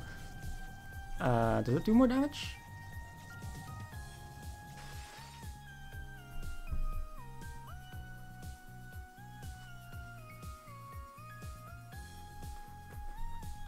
No, it does less, actually. Regular version is 841% in PV when awakened. 8 hits. So that's gonna be doing more damage than Force Mod Gliding Strike. But the benefit of Force Mod Gliding Strike is that everything in range of like the attack, has all speeds reduced by 20% for 10 seconds. So that's far more for PvP. Well, this is better for PvE. Like, it has less range, but it's still like not that much more extra, like a bit more to the left and right. But the vertical range actually gets worse.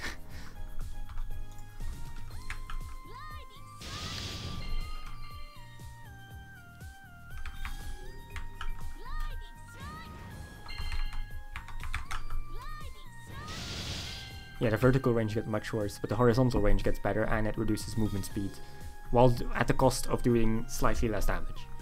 So that's entirely for PvP, pretty much. It's better to use normal Gliding Strike in PvE, as long as you can like stay awakened, but that should be like a no-brainer. So the only like force chain skill that's actually decent is on a skill that's not good anymore. For PvE, I mean. Like, okay, this one's good for PvE because it does the exact same damage. It's completely up to preference, this one. This one's PvP, for sure. And Call of Ruin gets better, but it's still a bad skill. So... oh boy. She got a short end, I'll stick with those. Let's see the passives. I don't know anything about these passives, so hold on. Give me a second to think here.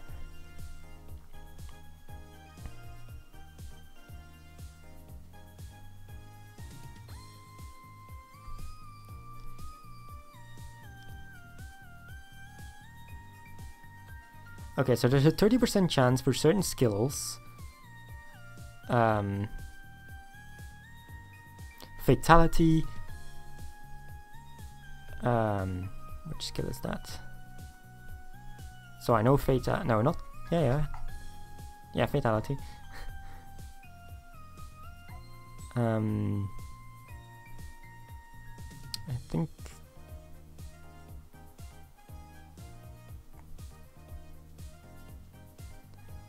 what else is here?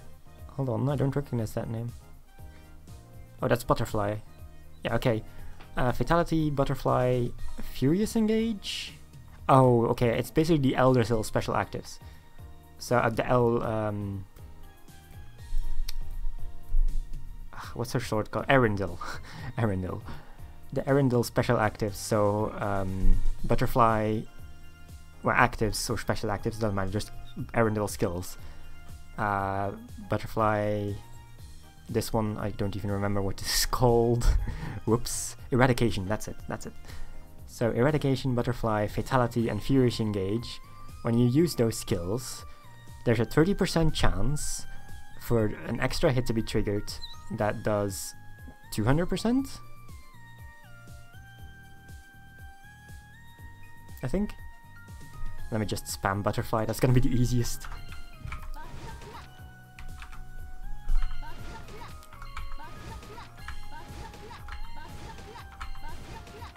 Well, that doesn't seem 30%, that seems guaranteed.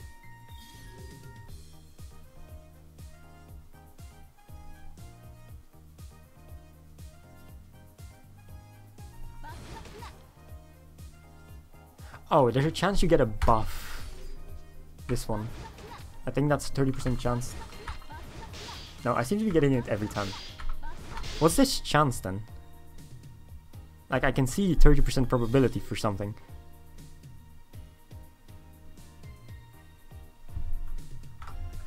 But I'm getting it all the time.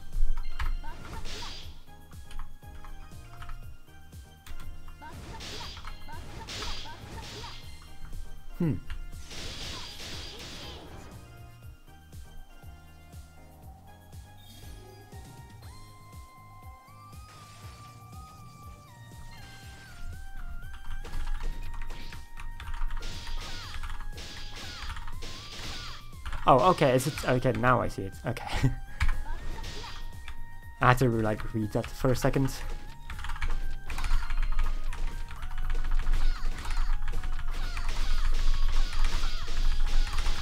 So there's a 30% chance to send those things forward as long as you have this buff, and you get this buff by using Eldrasil. I keep saying Eldrasil, Erendil related skills. So Furious Engage, for example, gives you a 20-second buff. Whoops, just activated my Hyper on accident. No, hi Direct Star.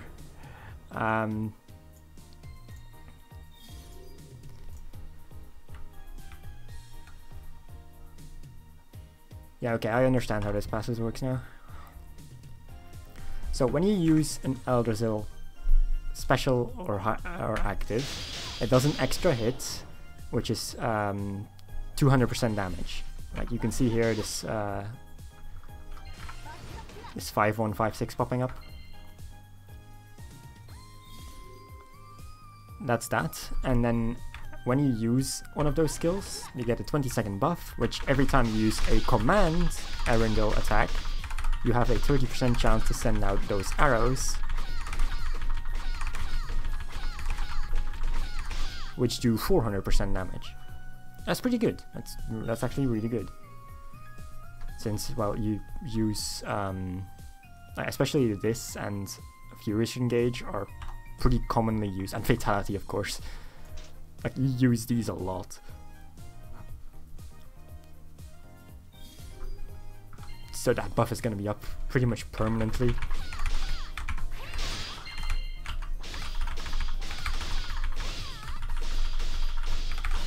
I also like how it like changes how her Erendil looks.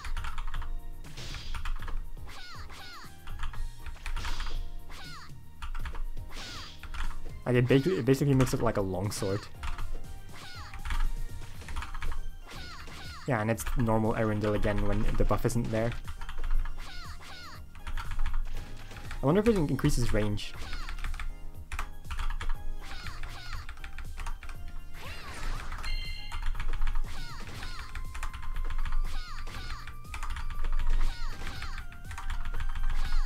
Oh, and you don't even need to hit anything to send these attacks out, so you can like do this. It doesn't hit stun though. I guess that's a good thing.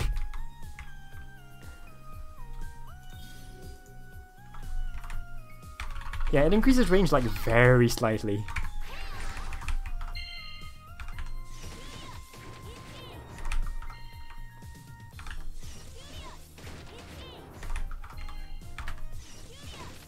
Is this like using the new Erendil as well now? I think it is? I can't really tell, it's too fast. And well, you get the buff for using it anyway, so it's gonna show the new Erendil if it does use it every time, so I can't really double check.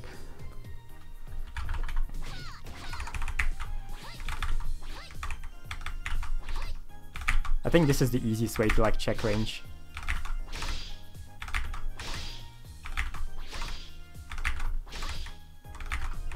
Yeah, okay, it does increase it by quite a bit actually.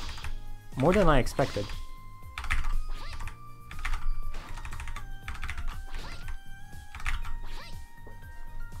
Okay, that's interesting. What's next? I think I went over everything in this passive. There's a lot of text here, but I am fairly certain I covered it all. I don't see anything I missed.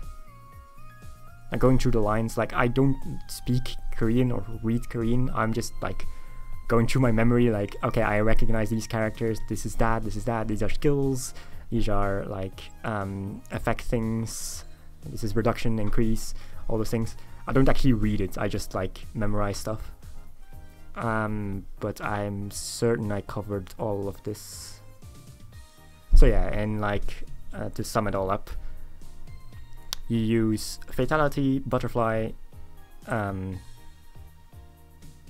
Furious Engage or Eradication, and you get a 20-second buff that increases like your Arundel attacks commands range and gives them a 30% chance to send out an additional hit that does 400% damage.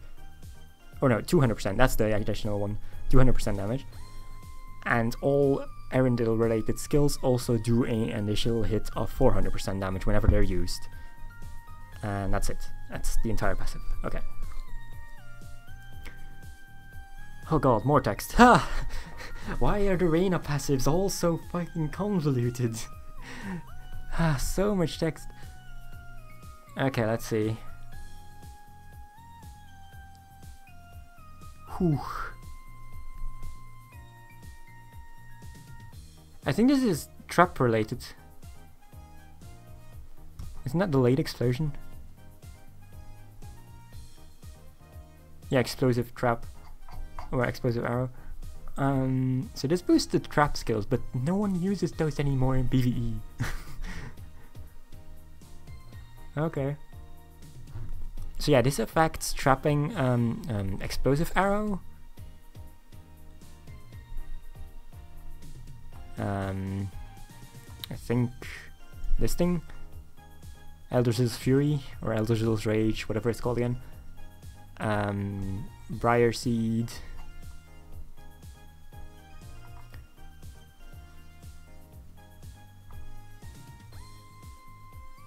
Delayed explosion too? No, I don't see delayed explosion on here. Evoke it effects. That's probably the best skill it effects. And this one, Seed of Wrath. So all the trap skills, basically all the like seeds you can put down, and then the other skills it affects are Trapping Arrow Fungus, Rage Fungus, and Eradication. So from what I can tell, the range of trap skills is increased by 10%, and when you use 3 trap skills, the next trap skill's damage is increased by 30%. So the more you use traps, like the third trap does more damage. And reading.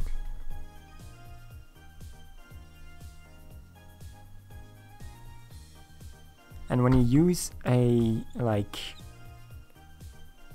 one of those other skills, like the sort of poison skills, poison related skills, if you use those, it enhances the next poison related skills damage. Yeah, okay. So if I use this and then use it again, maybe? Yeah, the damage stays the same in this. Of course, critical. This triggers. So annoying when I want to test things. Maybe it needs to be a different one. So let me like do Trapping Arrow. That's for 40k, give or take.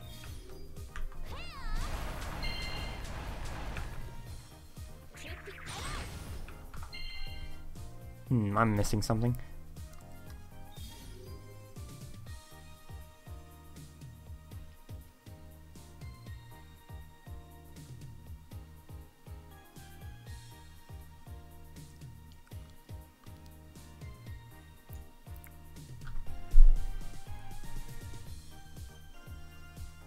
Yeah, it just says like poison related skills, and like after using a poison related skill, like the special active damage of a poison related skill is increased by 20%. So I'm wondering what I'm missing.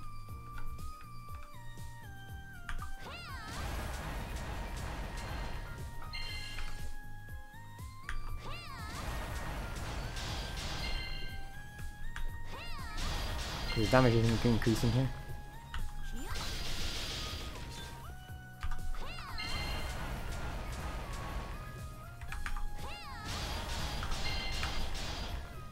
Oh, wait a minute.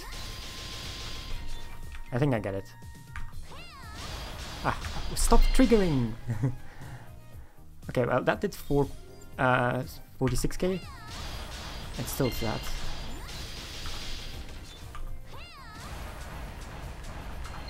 I'm pretty sure I did more. Yeah, okay. Now,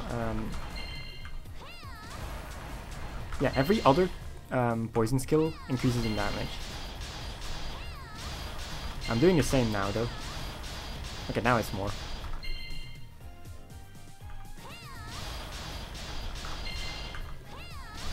So you can see like low, higher,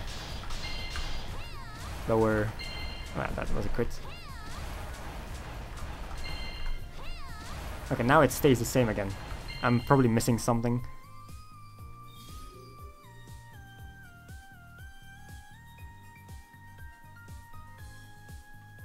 But well, something is triggering like on poison related skills to make them do 20% extra damage after using a poison related skill. So I'm not sure if it's like semi-random or anything, but it doesn't seem very consistent.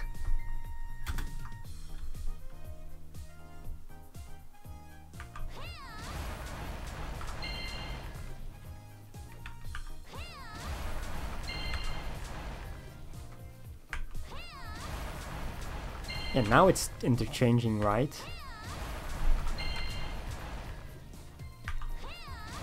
So yeah, I'm just gonna like chalk that up to some like inconsistencies earlier, but as far as I can see, every other poison related skill, so trapping arrow fungus, rage fungus, and eradication, increases in damage by 20% after using a poison related skill before it.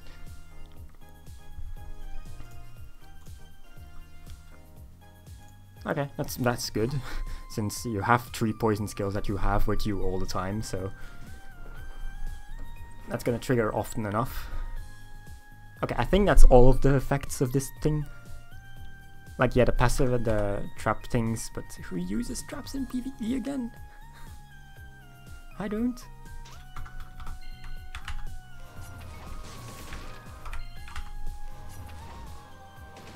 Yeah, just the range is increased by 10%.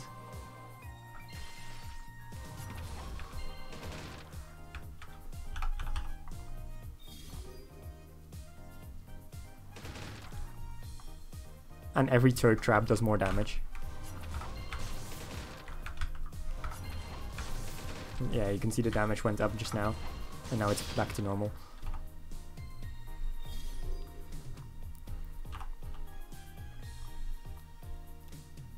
What did I have in this skill? Oh, here. That's better. Alright, I think I got everything from her passives. There's a lot on these passives, but it's actually not that difficult. Alright. So, all trap-related skills get range increased by 10%, and every third trap used is damage increased by 30%. And all poison-related skills, after using a previous poison-related skill, have their damage increased by 20%. Okay. And that's it. That's the entire passive.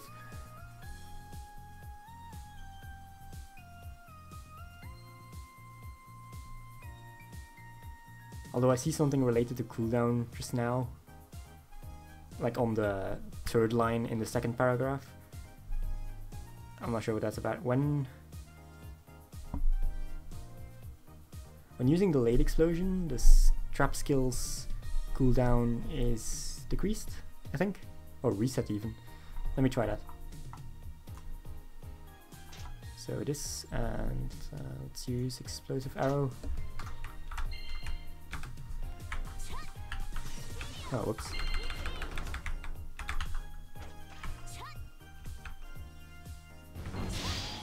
It's just lower.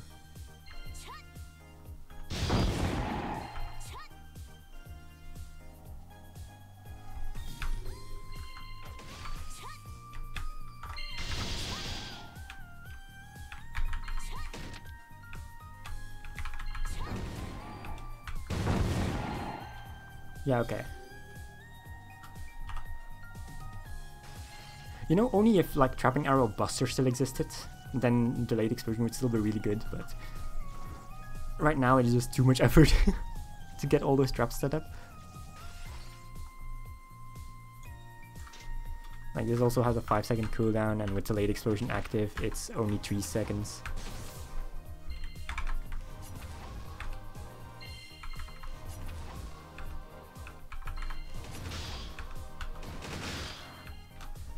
Okay, so I think it's like just 2 seconds reduction or something.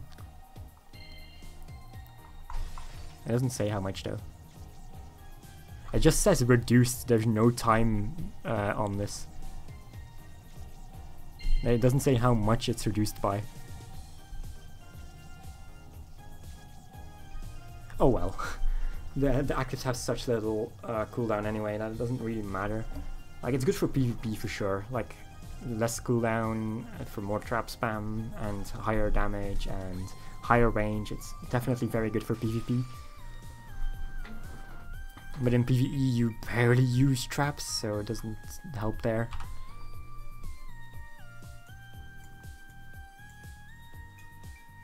Okay, now I'm pretty sure I have everything on that passive. Whew. Okay, that's a lot of stuff.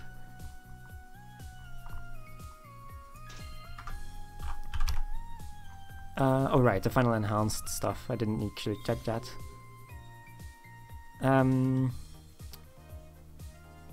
Oh, the summoning range of the spikes is increased. Like, it reaches further.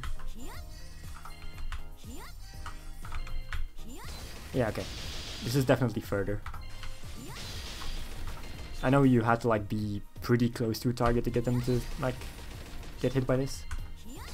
But it increases the range by 1.2 times.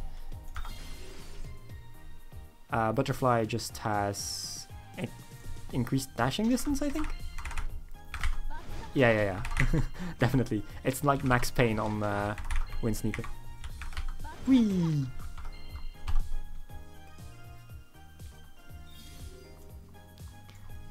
And then Rage Fungus is just damage increase, and this is just cooldown decrease. Okay, that's everything. I'm actually done with her now.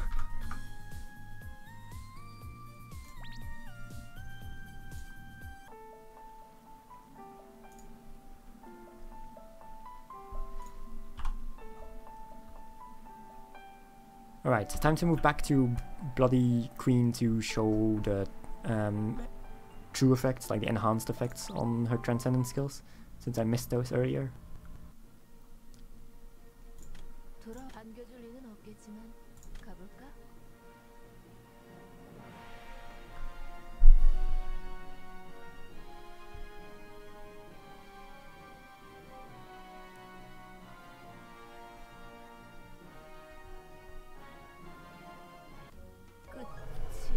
Alright, let's see. Ooh, that's a unique one. Hold on.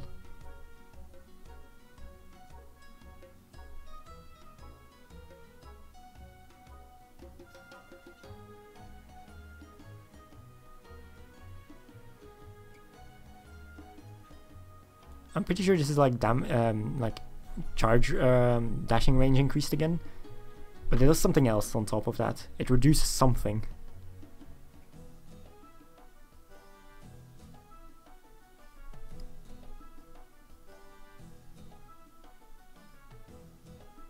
I have no idea what though. I never use this skill, so I have like no idea what the difference is.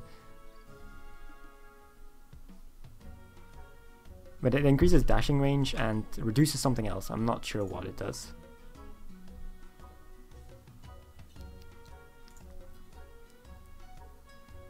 This is just damage increase, cooldown reduction.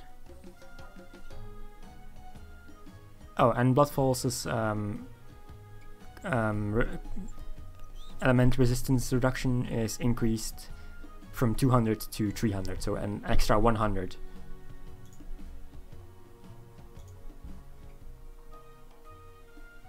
Oh, it reduces the pushing amount. Okay, yeah, okay.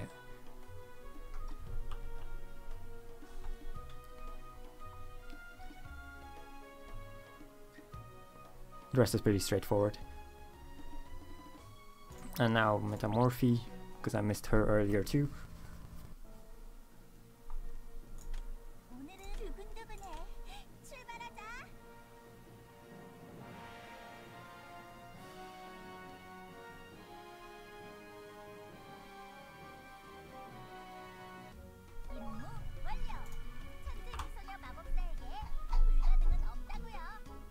Damage increase.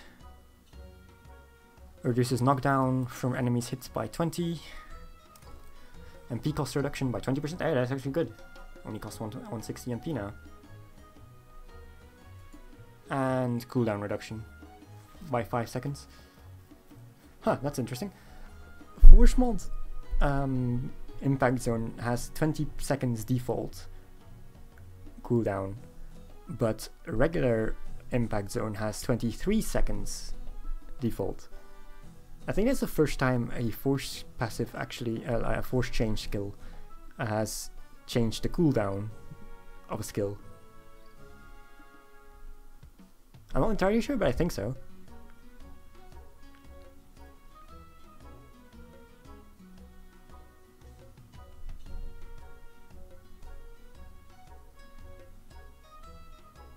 Oh well. I mean, cooldowns doesn't really matter much because of this and time haste. So yeah. Alright, and now that I'm back here, I am going to do that quest.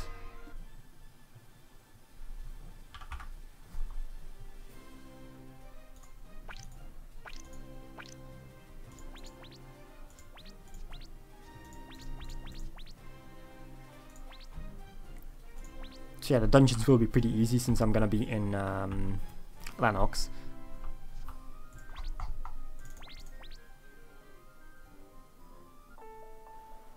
But I'll still get to show off some stuff. And try out some stuff. Let's see, I have everything. Oh, I'm not wearing any titles. Do I even have any decent title here?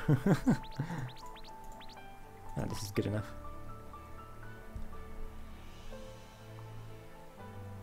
Oh, my attack speed is terrible though. I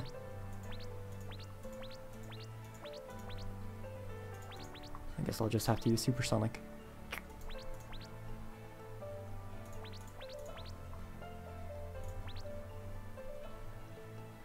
Still trash, but oh well, it's slightly better.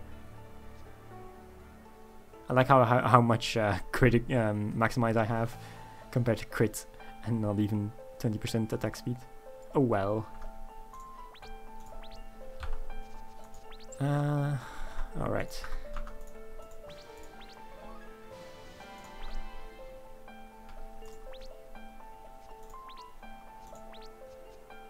Lanox.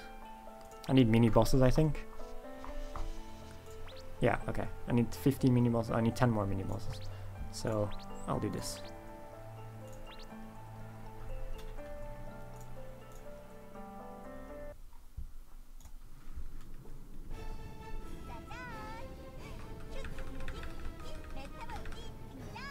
Intro animation there. I already love that command.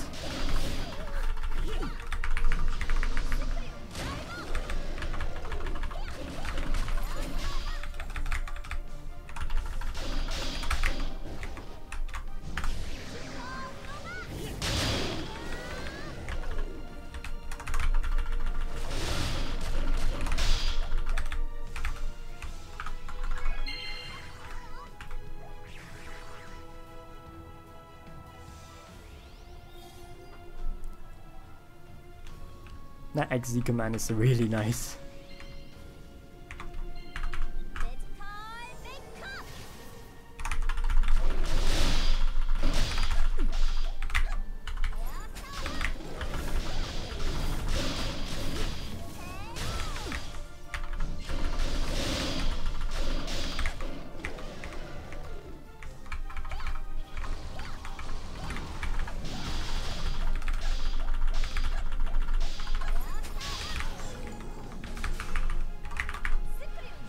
Oh, it doesn't have that much backward change anymore, the force change screwdriver.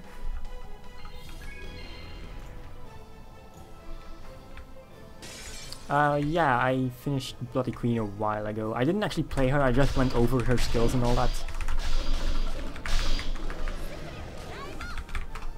I'm not used to being only able to use that in the air.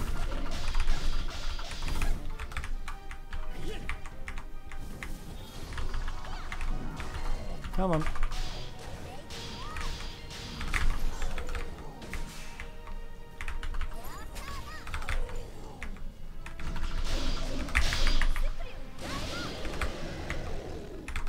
Okay, I really like the new screwdriver.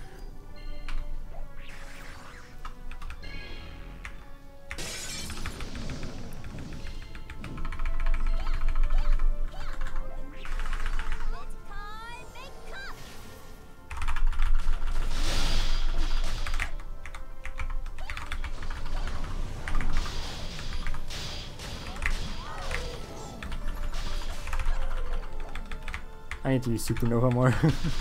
I'm just toying around a bit with the new stuff.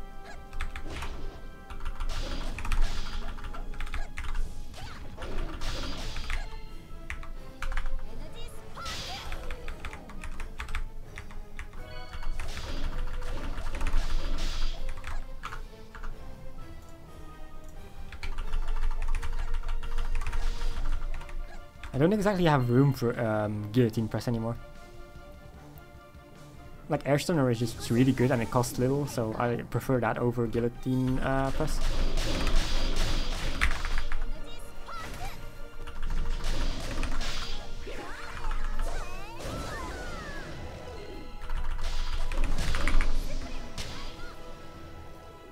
And the new screwdriver is better too. Or at least just as good. And I want to use it because it's a new skill. I want to try it out in various situations.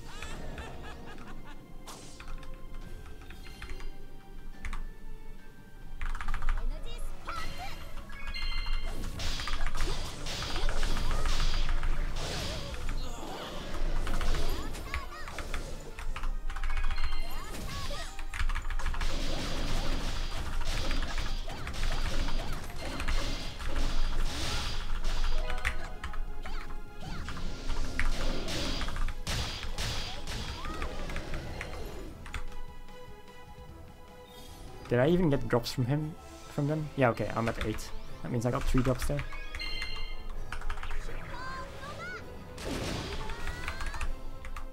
Ah, this glitch. I love this glitch. They just warp to the side because you teleport them to the center and they don't like that.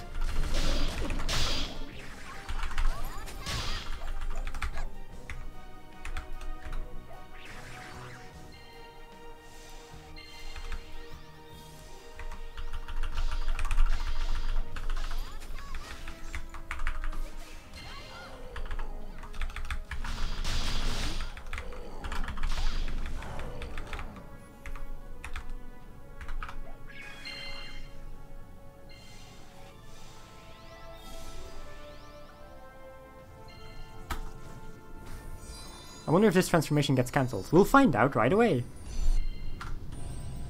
Okay, no, it doesn't. Good.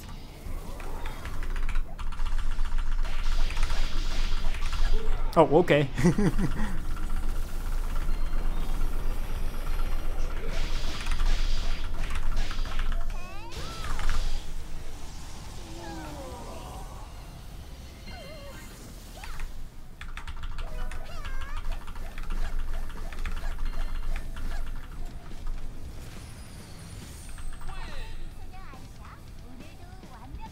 Like, I know this is a low-level dungeon and all that, because I'm just doing it for the quest, but I mean, I still killed them a bit faster than I expected. With just Z's. I didn't even get to show off the beam.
Look at that, slowly getting the hang of her again. It's been ages since I've played her.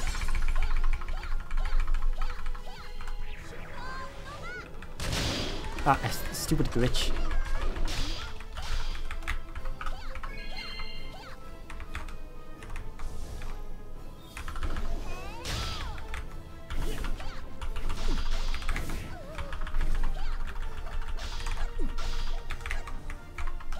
Ah, please.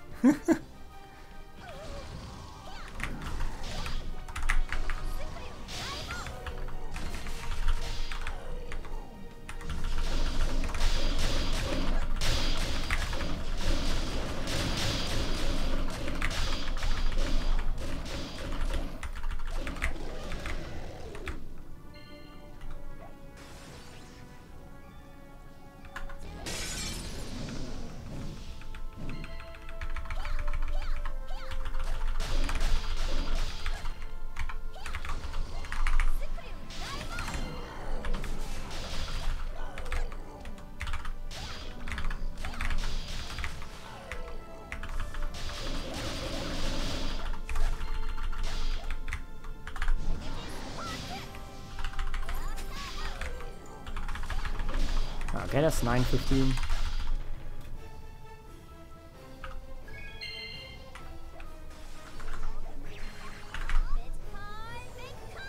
I should probably open the door.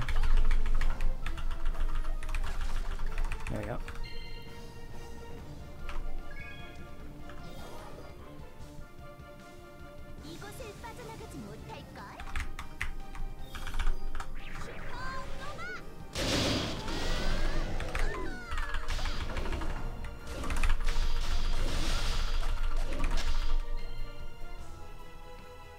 Yeah, that XZ command is just so good.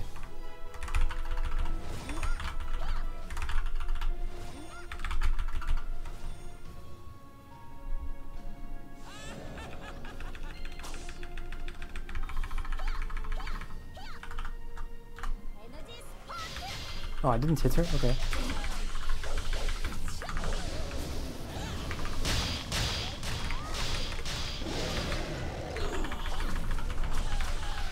Please. Where is she going?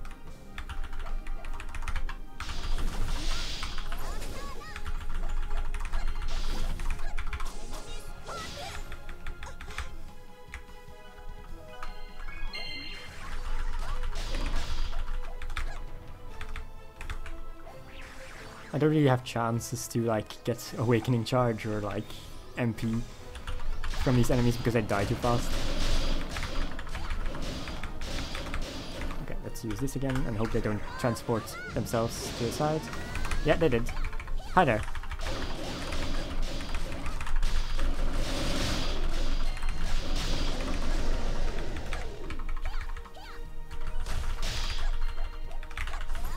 Oh, whoops, I jumped over it.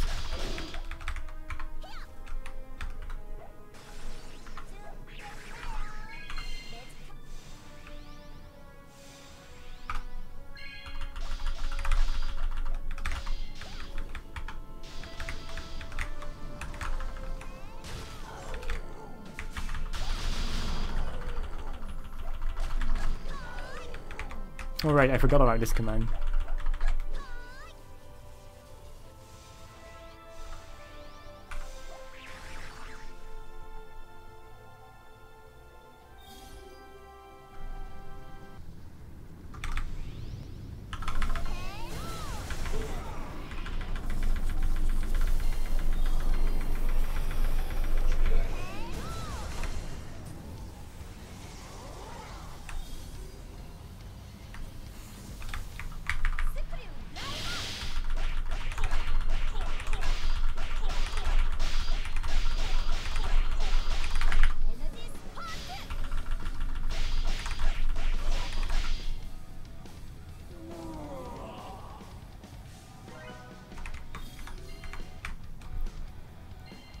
How much more? 4 more.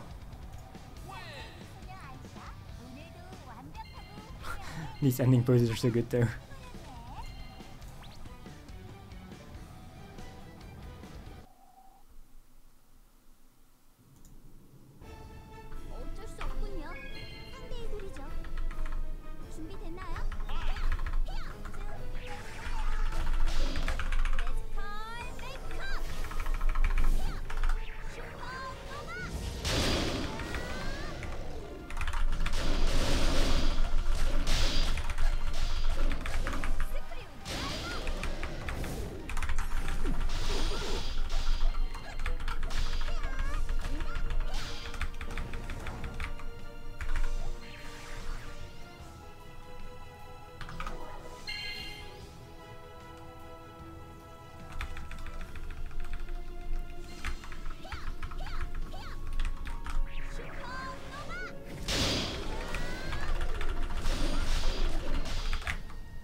Oh, whoops.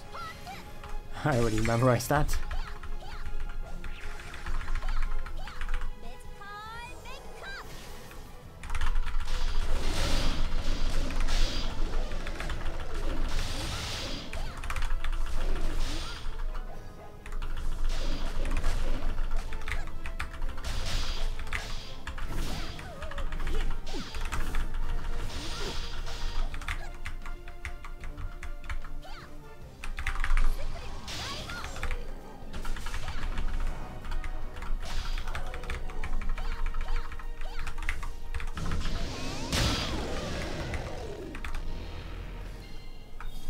Yeah, Forced Impact Zone is definitely a lot more versatile than the old one.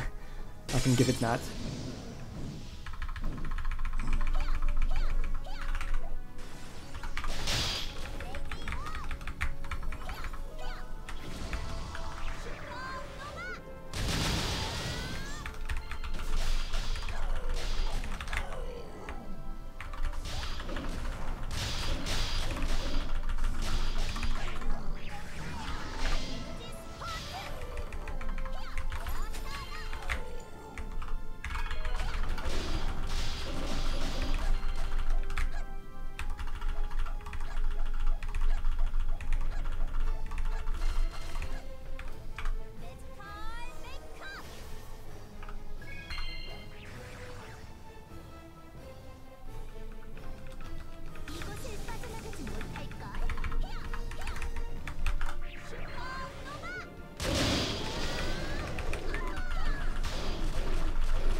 I don't think I got a drop from Ignia. Did I? I'm not paying attention.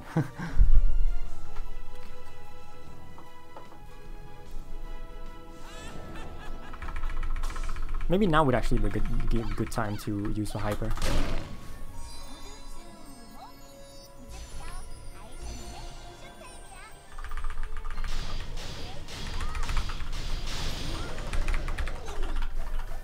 Okay. So much damage. 60 seconds, right? Okay, let's see. I can probably get to the boss in time. Oh, there's a lot of loading screens here.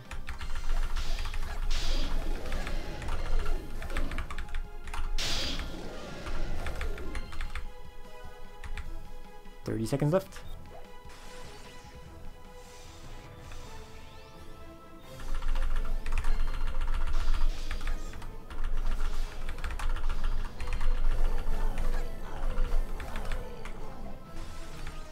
I wonder if it's gonna warp me in time. I don't think so. Come on. 4, 3, 2. I still got it in time.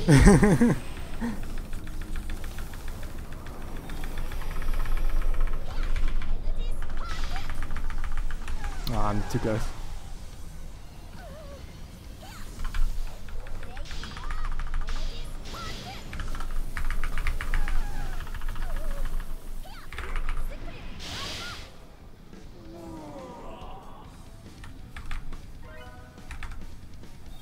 There we go. I kind of like hoped I could get like into this fight and get him to halfway and then use the hyper finisher. But oh well. That worked too.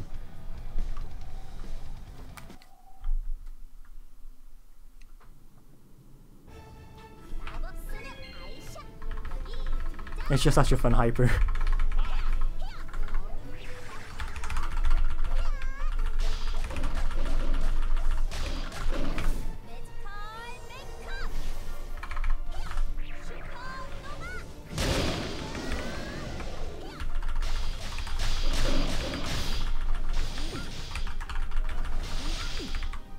How are you alive still?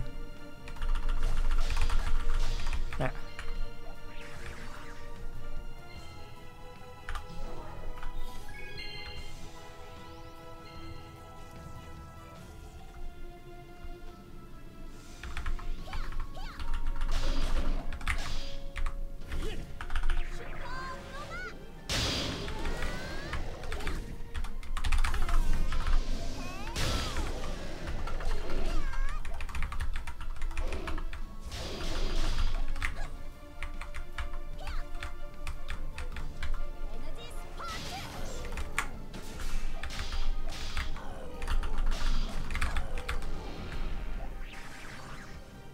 I'm probably gonna do like an Elriano dungeon between this subquest bar and spamming the Igneous dungeon for the rest of it.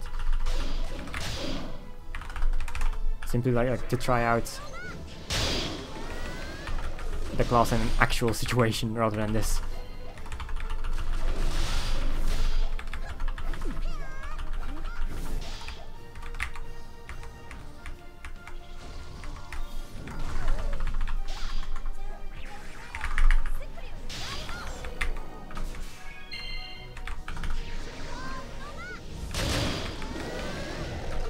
Okay.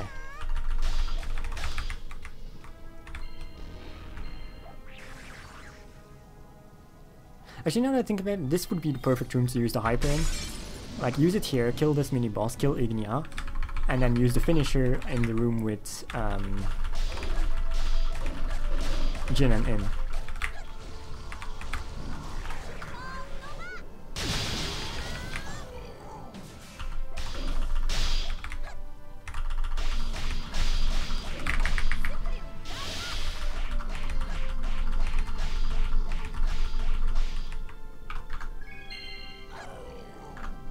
I'm doing the quest for this passive. I'm not buying this one because the quest is so easy that I just do it. And I mean, I can at least like try and like show off a few things on new class, and even if it's like super easy, of course.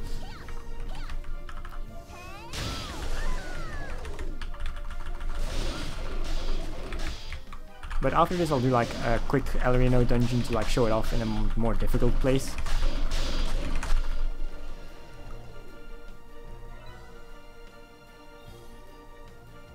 And then continue with the quest.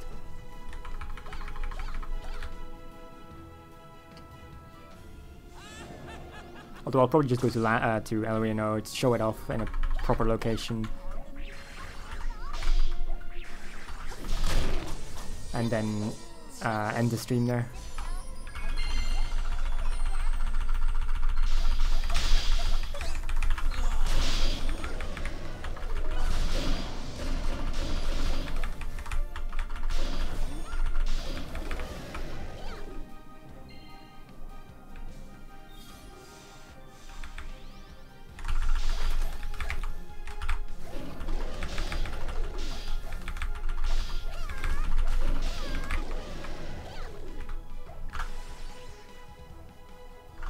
Not really, the quest drop race is fine actually.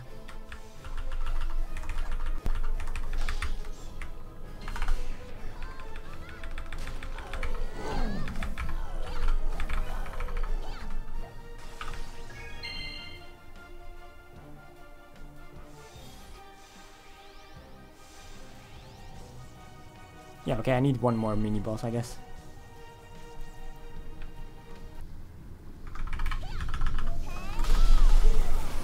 Ah, darn it.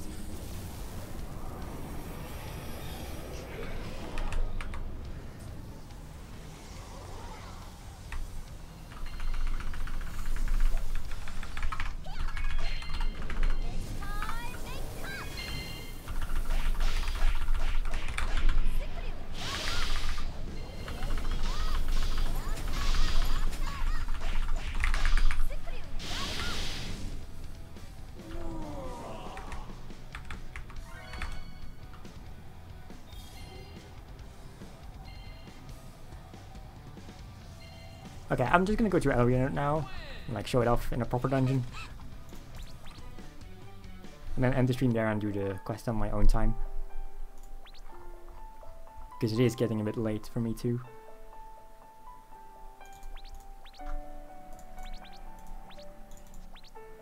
Let's just do this. I'll solo it.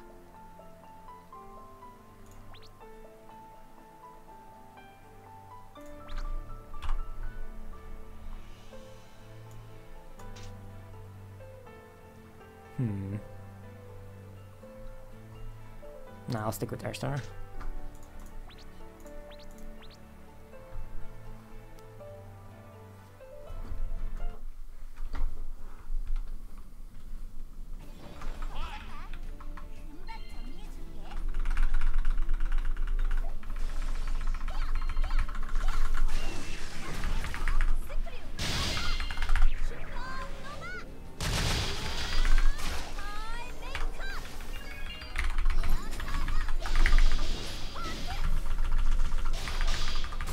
I pressed E, please. I still had my damage taken increased there.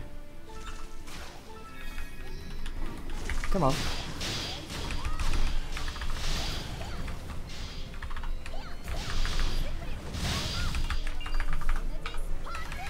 I lost my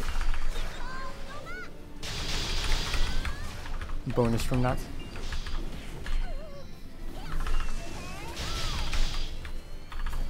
Why did one of them have to be buffed? Of all enemies.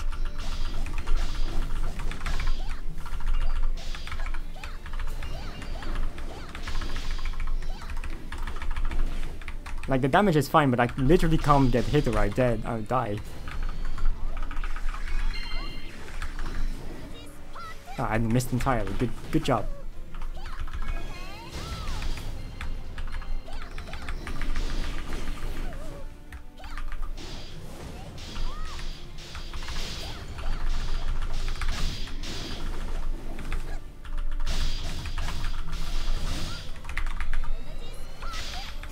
I still didn't kill him. Please. I've done this dungeon before on her, but without third job, and I did way better. Even without heroic buff, I like the party buff.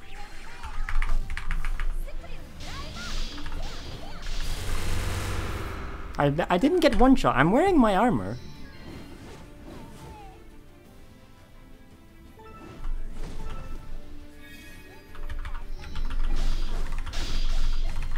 Like, even on Innocent I don't get one shot when I wear that armor. Didn't get one shot. So this is strange.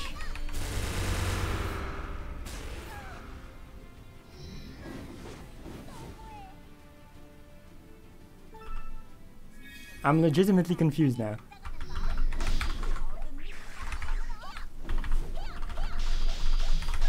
These mobs have never one-shot me before like that. Even without party buff.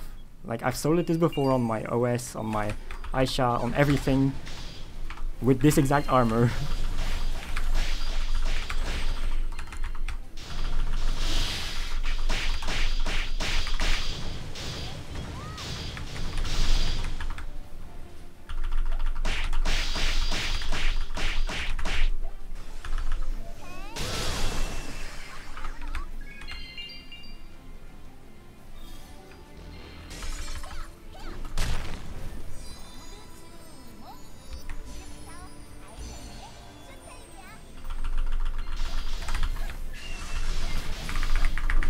Oh, come on, I wanted to use screwdriver.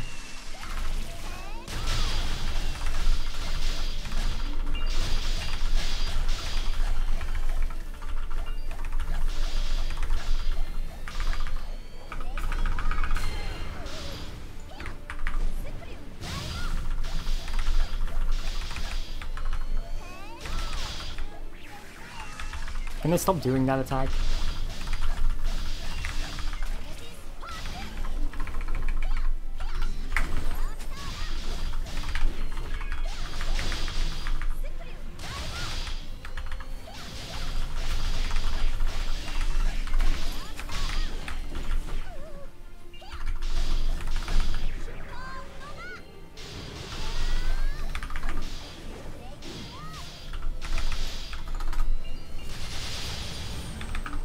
I hate how they like have damage reduction during that.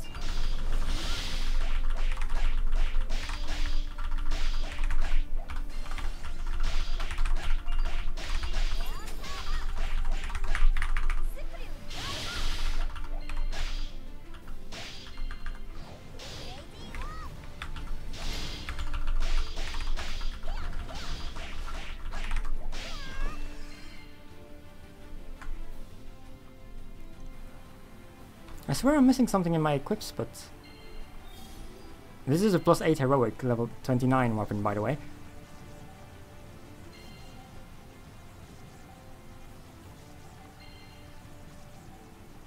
Now, okay, yeah, I don't have this passive yet, I know. Which would increase this above 20k. But I have characters with 18k that do this better, and don't die as fast. Even with the event. Like... I know her percentages are fine, I'm just...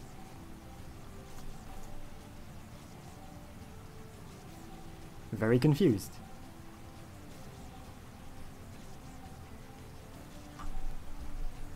Maybe it's because my crit rate is so terrible.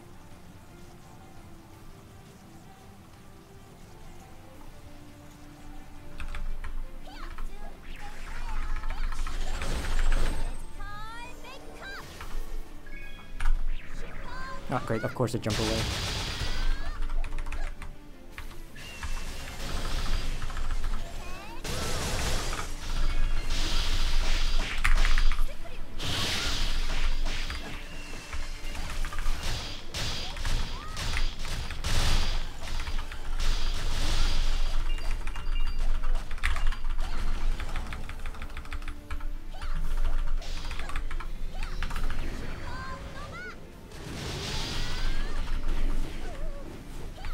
And there's 3 of those things here, so that's gonna be great.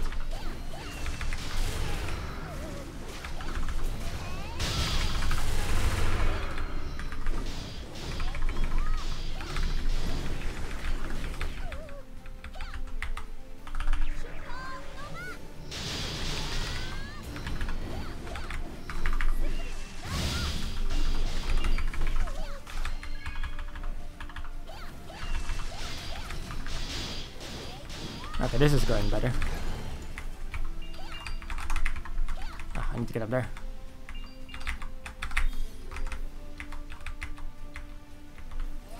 Ah, I thought I was gonna go further.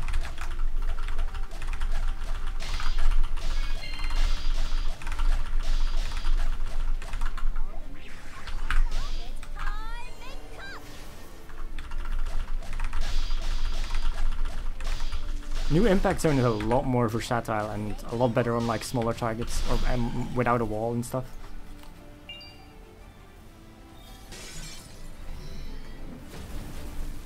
It's only 50k% if you can get all the hits in, which is not gonna happen and without a wall. So okay, let's just awaken. Go hyper mode.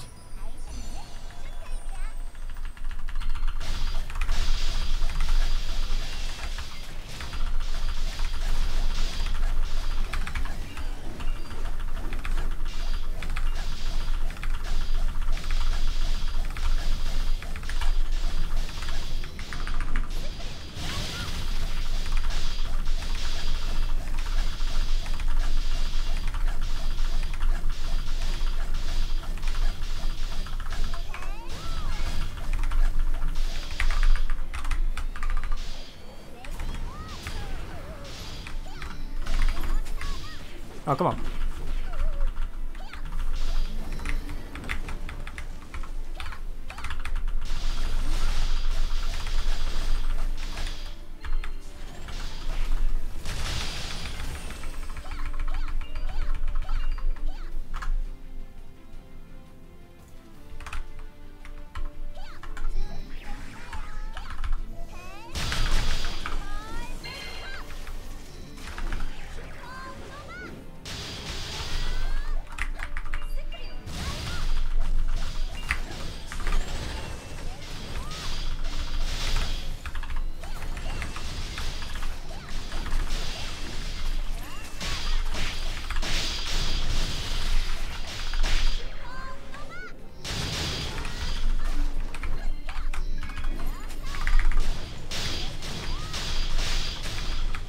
Uh-oh.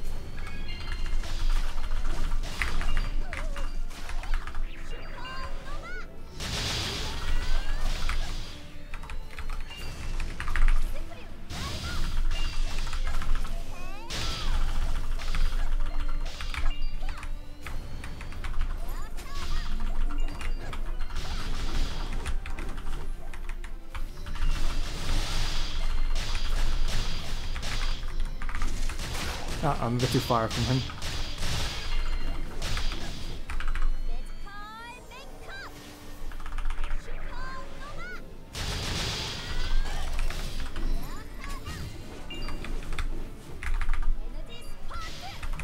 Uh-oh.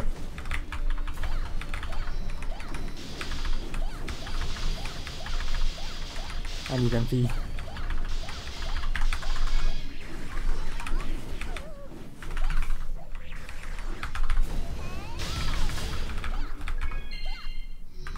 Okay, there we go. Oh, something's alive still, okay.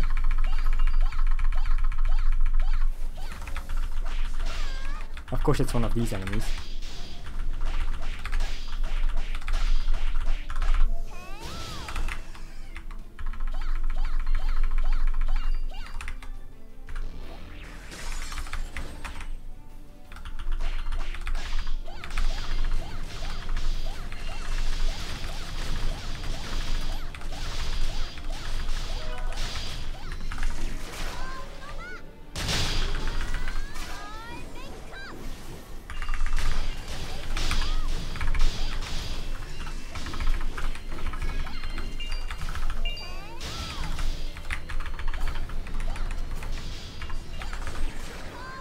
The second half is definitely going a lot better than that first part.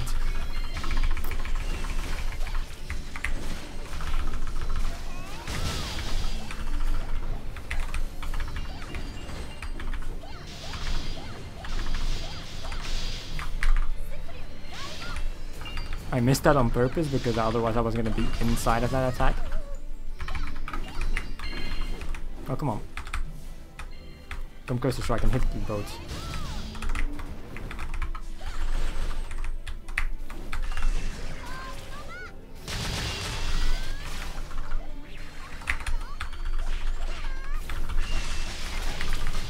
Oh wow, that almost killed me. I'm gonna buy some time.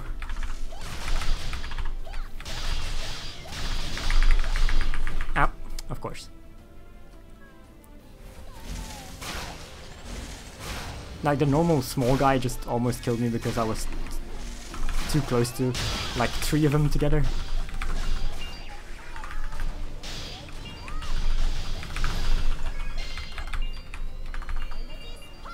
Ah, I didn't hit the other one.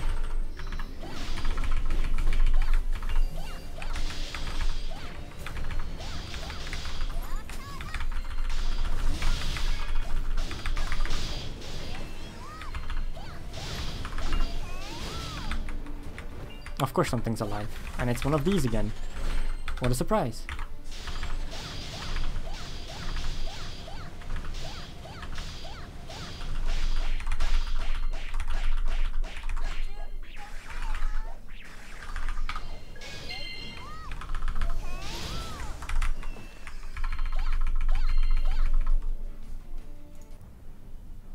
여기까지 쫓아왔나?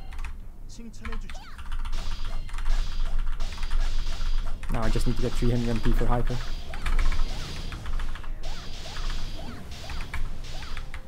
Oh, of course. What? Please! I was above that.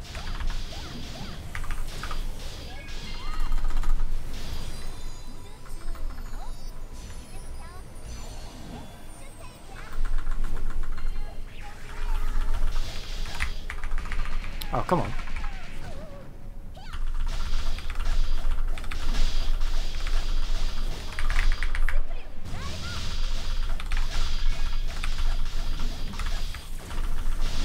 Ah, please! I dashed through him on accident.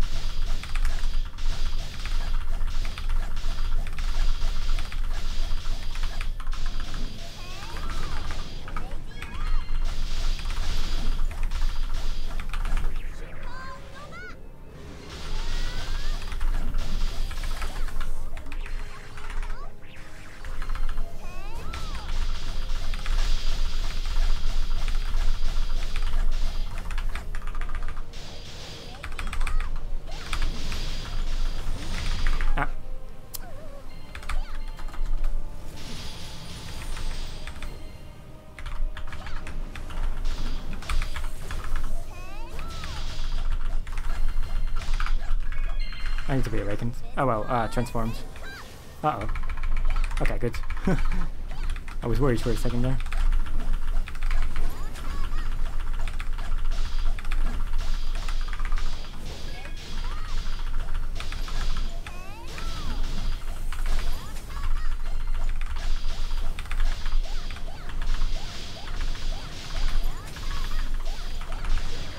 Okay.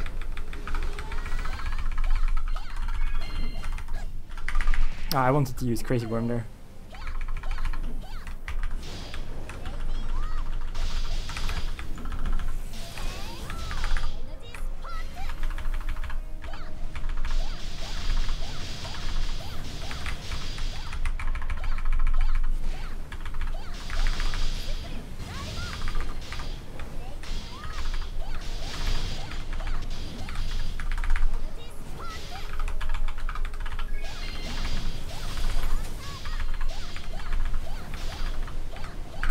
I should have awakened first.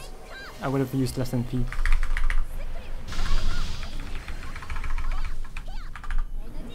Uh-oh.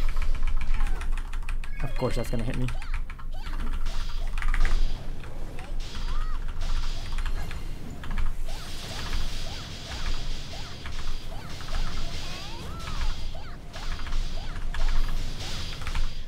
Ah, please, no!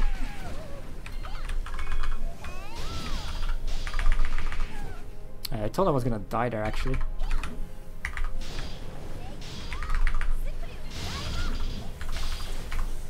Uh-oh. Did I die? No, I'm alive somehow. Okay, I am going away.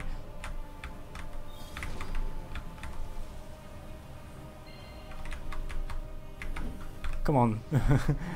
I can't attack him like this. Okay, there we go.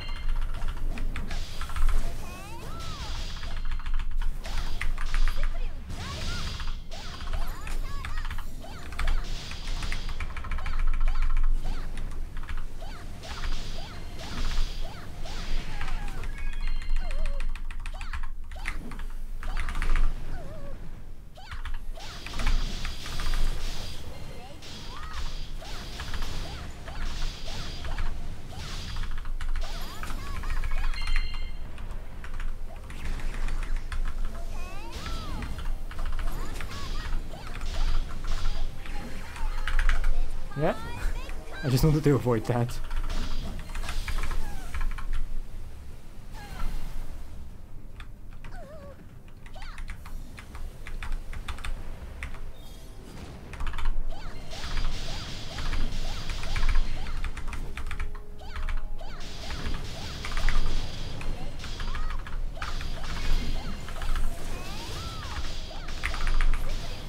Okay, the boss fight actually went better than I expected. Oh, I even got an L tier. Huh, okay. Right, so the second half of that dungeon went way better than the first half. The first half I was struggling figuring out what to do, but if I get the hang of the class again, because it has been forever since I've played Dimension Witch. Oh well, Metamorphy now.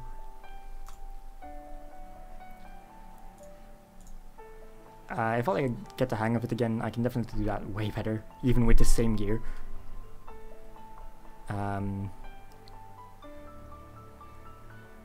So yeah, I might just use Guillotine Press again after all, instead of this.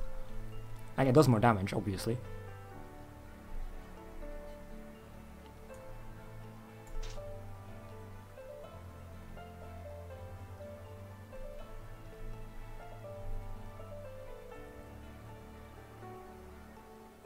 And I really need to keep a magical makeup the entire time. Like, if you like noticed how I was doing a lot more damage inside, that's because I get 10% damage increase on special actives. And I was also surviving better because 20% damage reduction. And like all the cooldowns are faster and stuff. Like, I really need to be inside MMU as much as I can here. And I forgot how good the MP regen on the star balls was. So yeah, I should like use staff attacks only to like kill stuff, or well, just do damage. And if I need MP, spam star balls. And like if I'm obviously if I'm in the hyper transformation, I just use staff attacks because they're so broken. Like if you noticed on the boss earlier there, I did half of his HP during the 60 seconds the hyper was up, and then I spent like double that time. The hyper was back at the end to do the remaining 50% of its HP.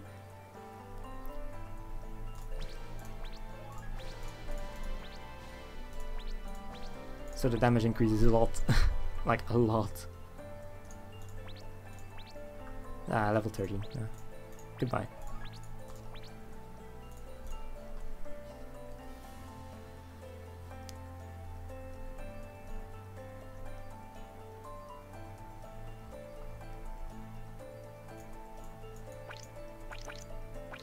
Alright, I am done for today since like it's already 11 o'clock. And I want to do some other stuff too. But definitely like on the weekends I'll definitely be playing her a lot more because her hyper is so fun. Like her hyper is the best skill she has right now. I'm not even joking if this what is it here? If hyperactive skill damage works on the procs of her transformation, the 1.5k damage procs, if that works on that, she could make that work. She could actually like use ERP on that and make it work. Because it does so much damage. It ignores all defense too, so yeah. It's really good. And then she has that extra attack at the end, of course, which is also really good.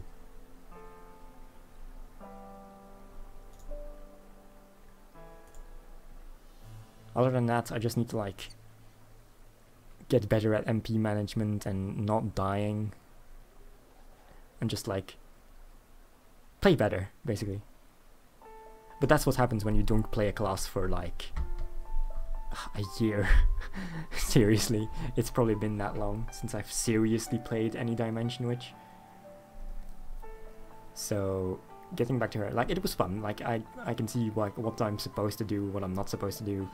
Like I just had to get the hang of it again.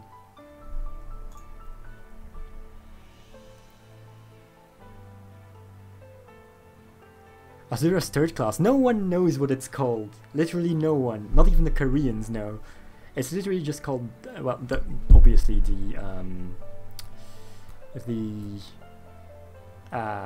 Korean itself is pronounceable, Daila. but it's not a name. It doesn't mean anything. Like, the best guess we have over LWiki is literally just big Azura. Like, seriously, just big Azura. Because the first character, the one you just called Star, which isn't correct, it's Chinese, it's not Japanese for one. That first character is just big, or great, or like grand. And the second character is part of the characters for Azura. So it's literally just Great Azura, if that's the name, but we doubt it, so we haven't put it up onto LWiki. It's still just in Chinese, and we'll just wait for NA to decide on a name to actually call something, because, yeah, it could mean something else in Great Azura, but that's kind of what her name means right now, what the characters are saying. But it could be so many other things, because KOG just like combines words together to make like two character words. No, not even the Koreans know. The Koreans just call her Daila, like what the characters say, but that's not a word, that's not a meaning. They're just two characters that are pronounced Daila. But even Koreans have no idea what it's supposed to be in English. Like, I don't think even Chinese people know what it's supposed to be in Chinese. The characters don't mean anything together. Like, if you like dissect them and like look at other things, then maybe it's like Great Azura. That's the best guess we all have. But that's it. I have no idea what Cog was thinking with that name.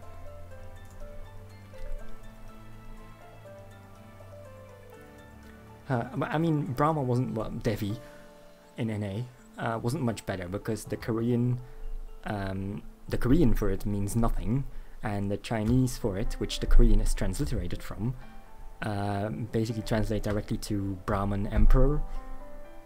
But well, that didn't really work. We had it on the wiki for a while, and like, it turned out eventually that it really was supposed to mean just Brahma, but the way it was worded still doesn't actually mean Brahma because of the characters used.